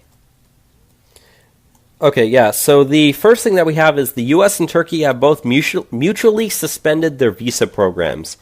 This happened earlier in the week, and it was actually kind of funny the way they did. So the United States said that they are pretty much suspending the visa program to Turkey, and in doing so, they wrote out a letter, a press release, and then just an hour or 2 hours later, Turkey said that they were going to suspend the visa program to the United States, releasing literally word-for-word text, the exact same thing, but changing around the words like Turkey and United States. Releasing the exact same press release. Yeah, it's pretty funny. This just shows that, it's kind of the continuing escalation between, the U.S. and other NATO allies, especially with Turkey, and how Turkey's not exactly been friendly now that they got Erdogan out there, and he's pretty much a Muslim dictator at this point. So, yeah, Turkey's getting worse, and they said the note, however, is that it does not have a visa ban on Turkish citizens, stating that valid visas could still be used and visa applications can be made outside of Turkey. This really just has to do with Turkish government officials and stuff like that. Yeah. So it's very similar to the travel ban with Venezuela. It wasn't Venezuelan citizens. It was officials and people like that. So and the Turkish government's pretty shitty. So, yeah, I don't really want anyone from the Turkish government coming here, especially if they're going to be advocating for anything. So I guess I could say I'm on their side. And yeah. And this harkens back to Erdogan's, security beating up people in Washington, D.C. Yeah.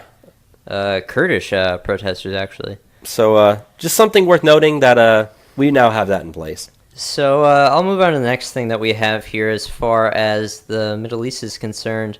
And that is the U.S. and then Israel followed suit, have both quit UNESCO, the UN Educational, Scientific, and Cultural Organization, which is a UN agency that works to protect cultural and natural heritage sites across the world. The U.S., quote, the U.S. is pulling out due to, quote, anti-Israel bias. I don't personally believe that very much. But we are going to this action is going to take effect on December 31st, 2018. I generally, don't like the United Nations. I don't think UNESCO is that bad. I don't really have a problem with their cultural heritage things. But the big thing is UNESCO granted full membership to Palestine. So that's why the United States is so mad. Not that I don't really recognize Palestine. I do, so.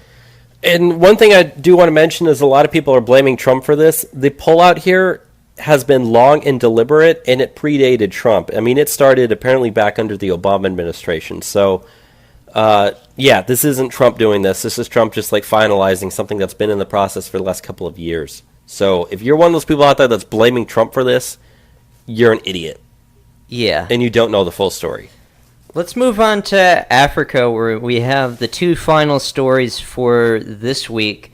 The first one being out in Somalia. This happened today, didn't it? Yeah. So actually, this happened, I think, the other day, or yesterday, but we're finally getting more information. So there was a huge suicide bombing in Somalia that happened. And, yeah, as of right now, the death toll has risen to over 230.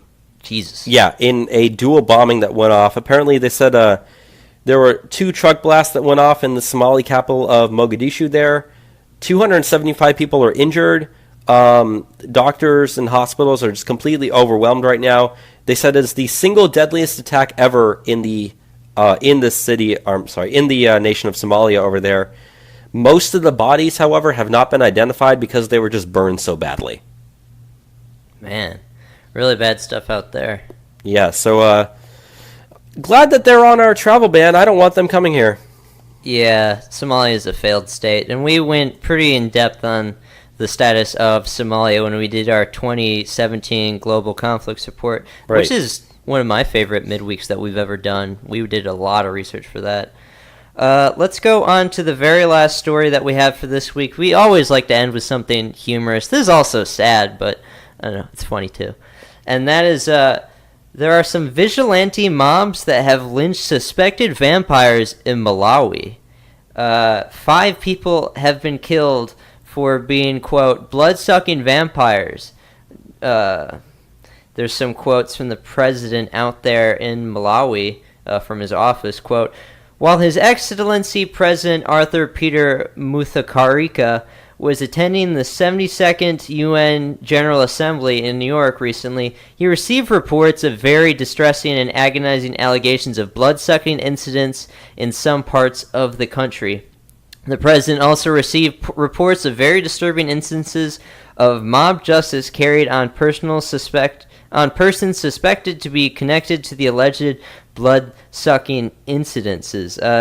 If you look at Malawi, it's a place where people still have some strong beliefs and fears of witchcraft, and similar vigilante violence in regards to vampires also happened back in 2002. And this has prompted the UN actually to withdraw some forces from Malawi.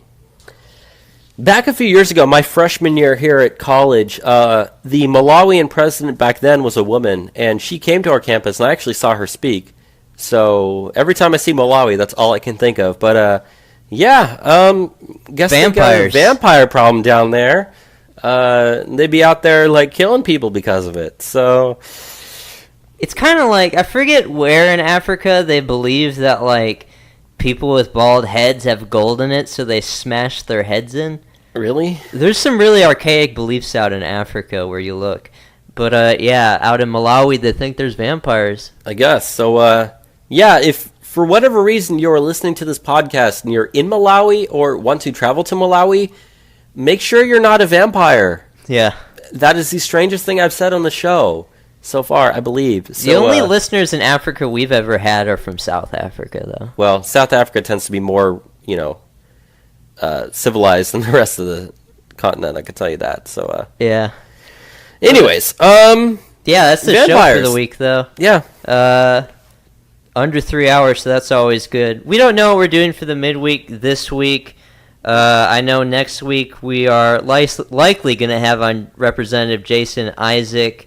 We're also very likely going to have a guest on next week, which there's 2 people in mind. We're going to see how it goes. Maybe we'll have one go next week and one going next week.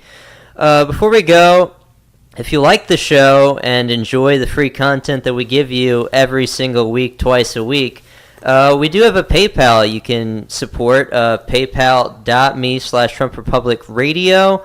If you donate to that, it'll go help fund our hosting expenses for Podbean. And also, if you want to contact at us, we're TrumpRepublicRadio@gmail.com. That'll also be in the description.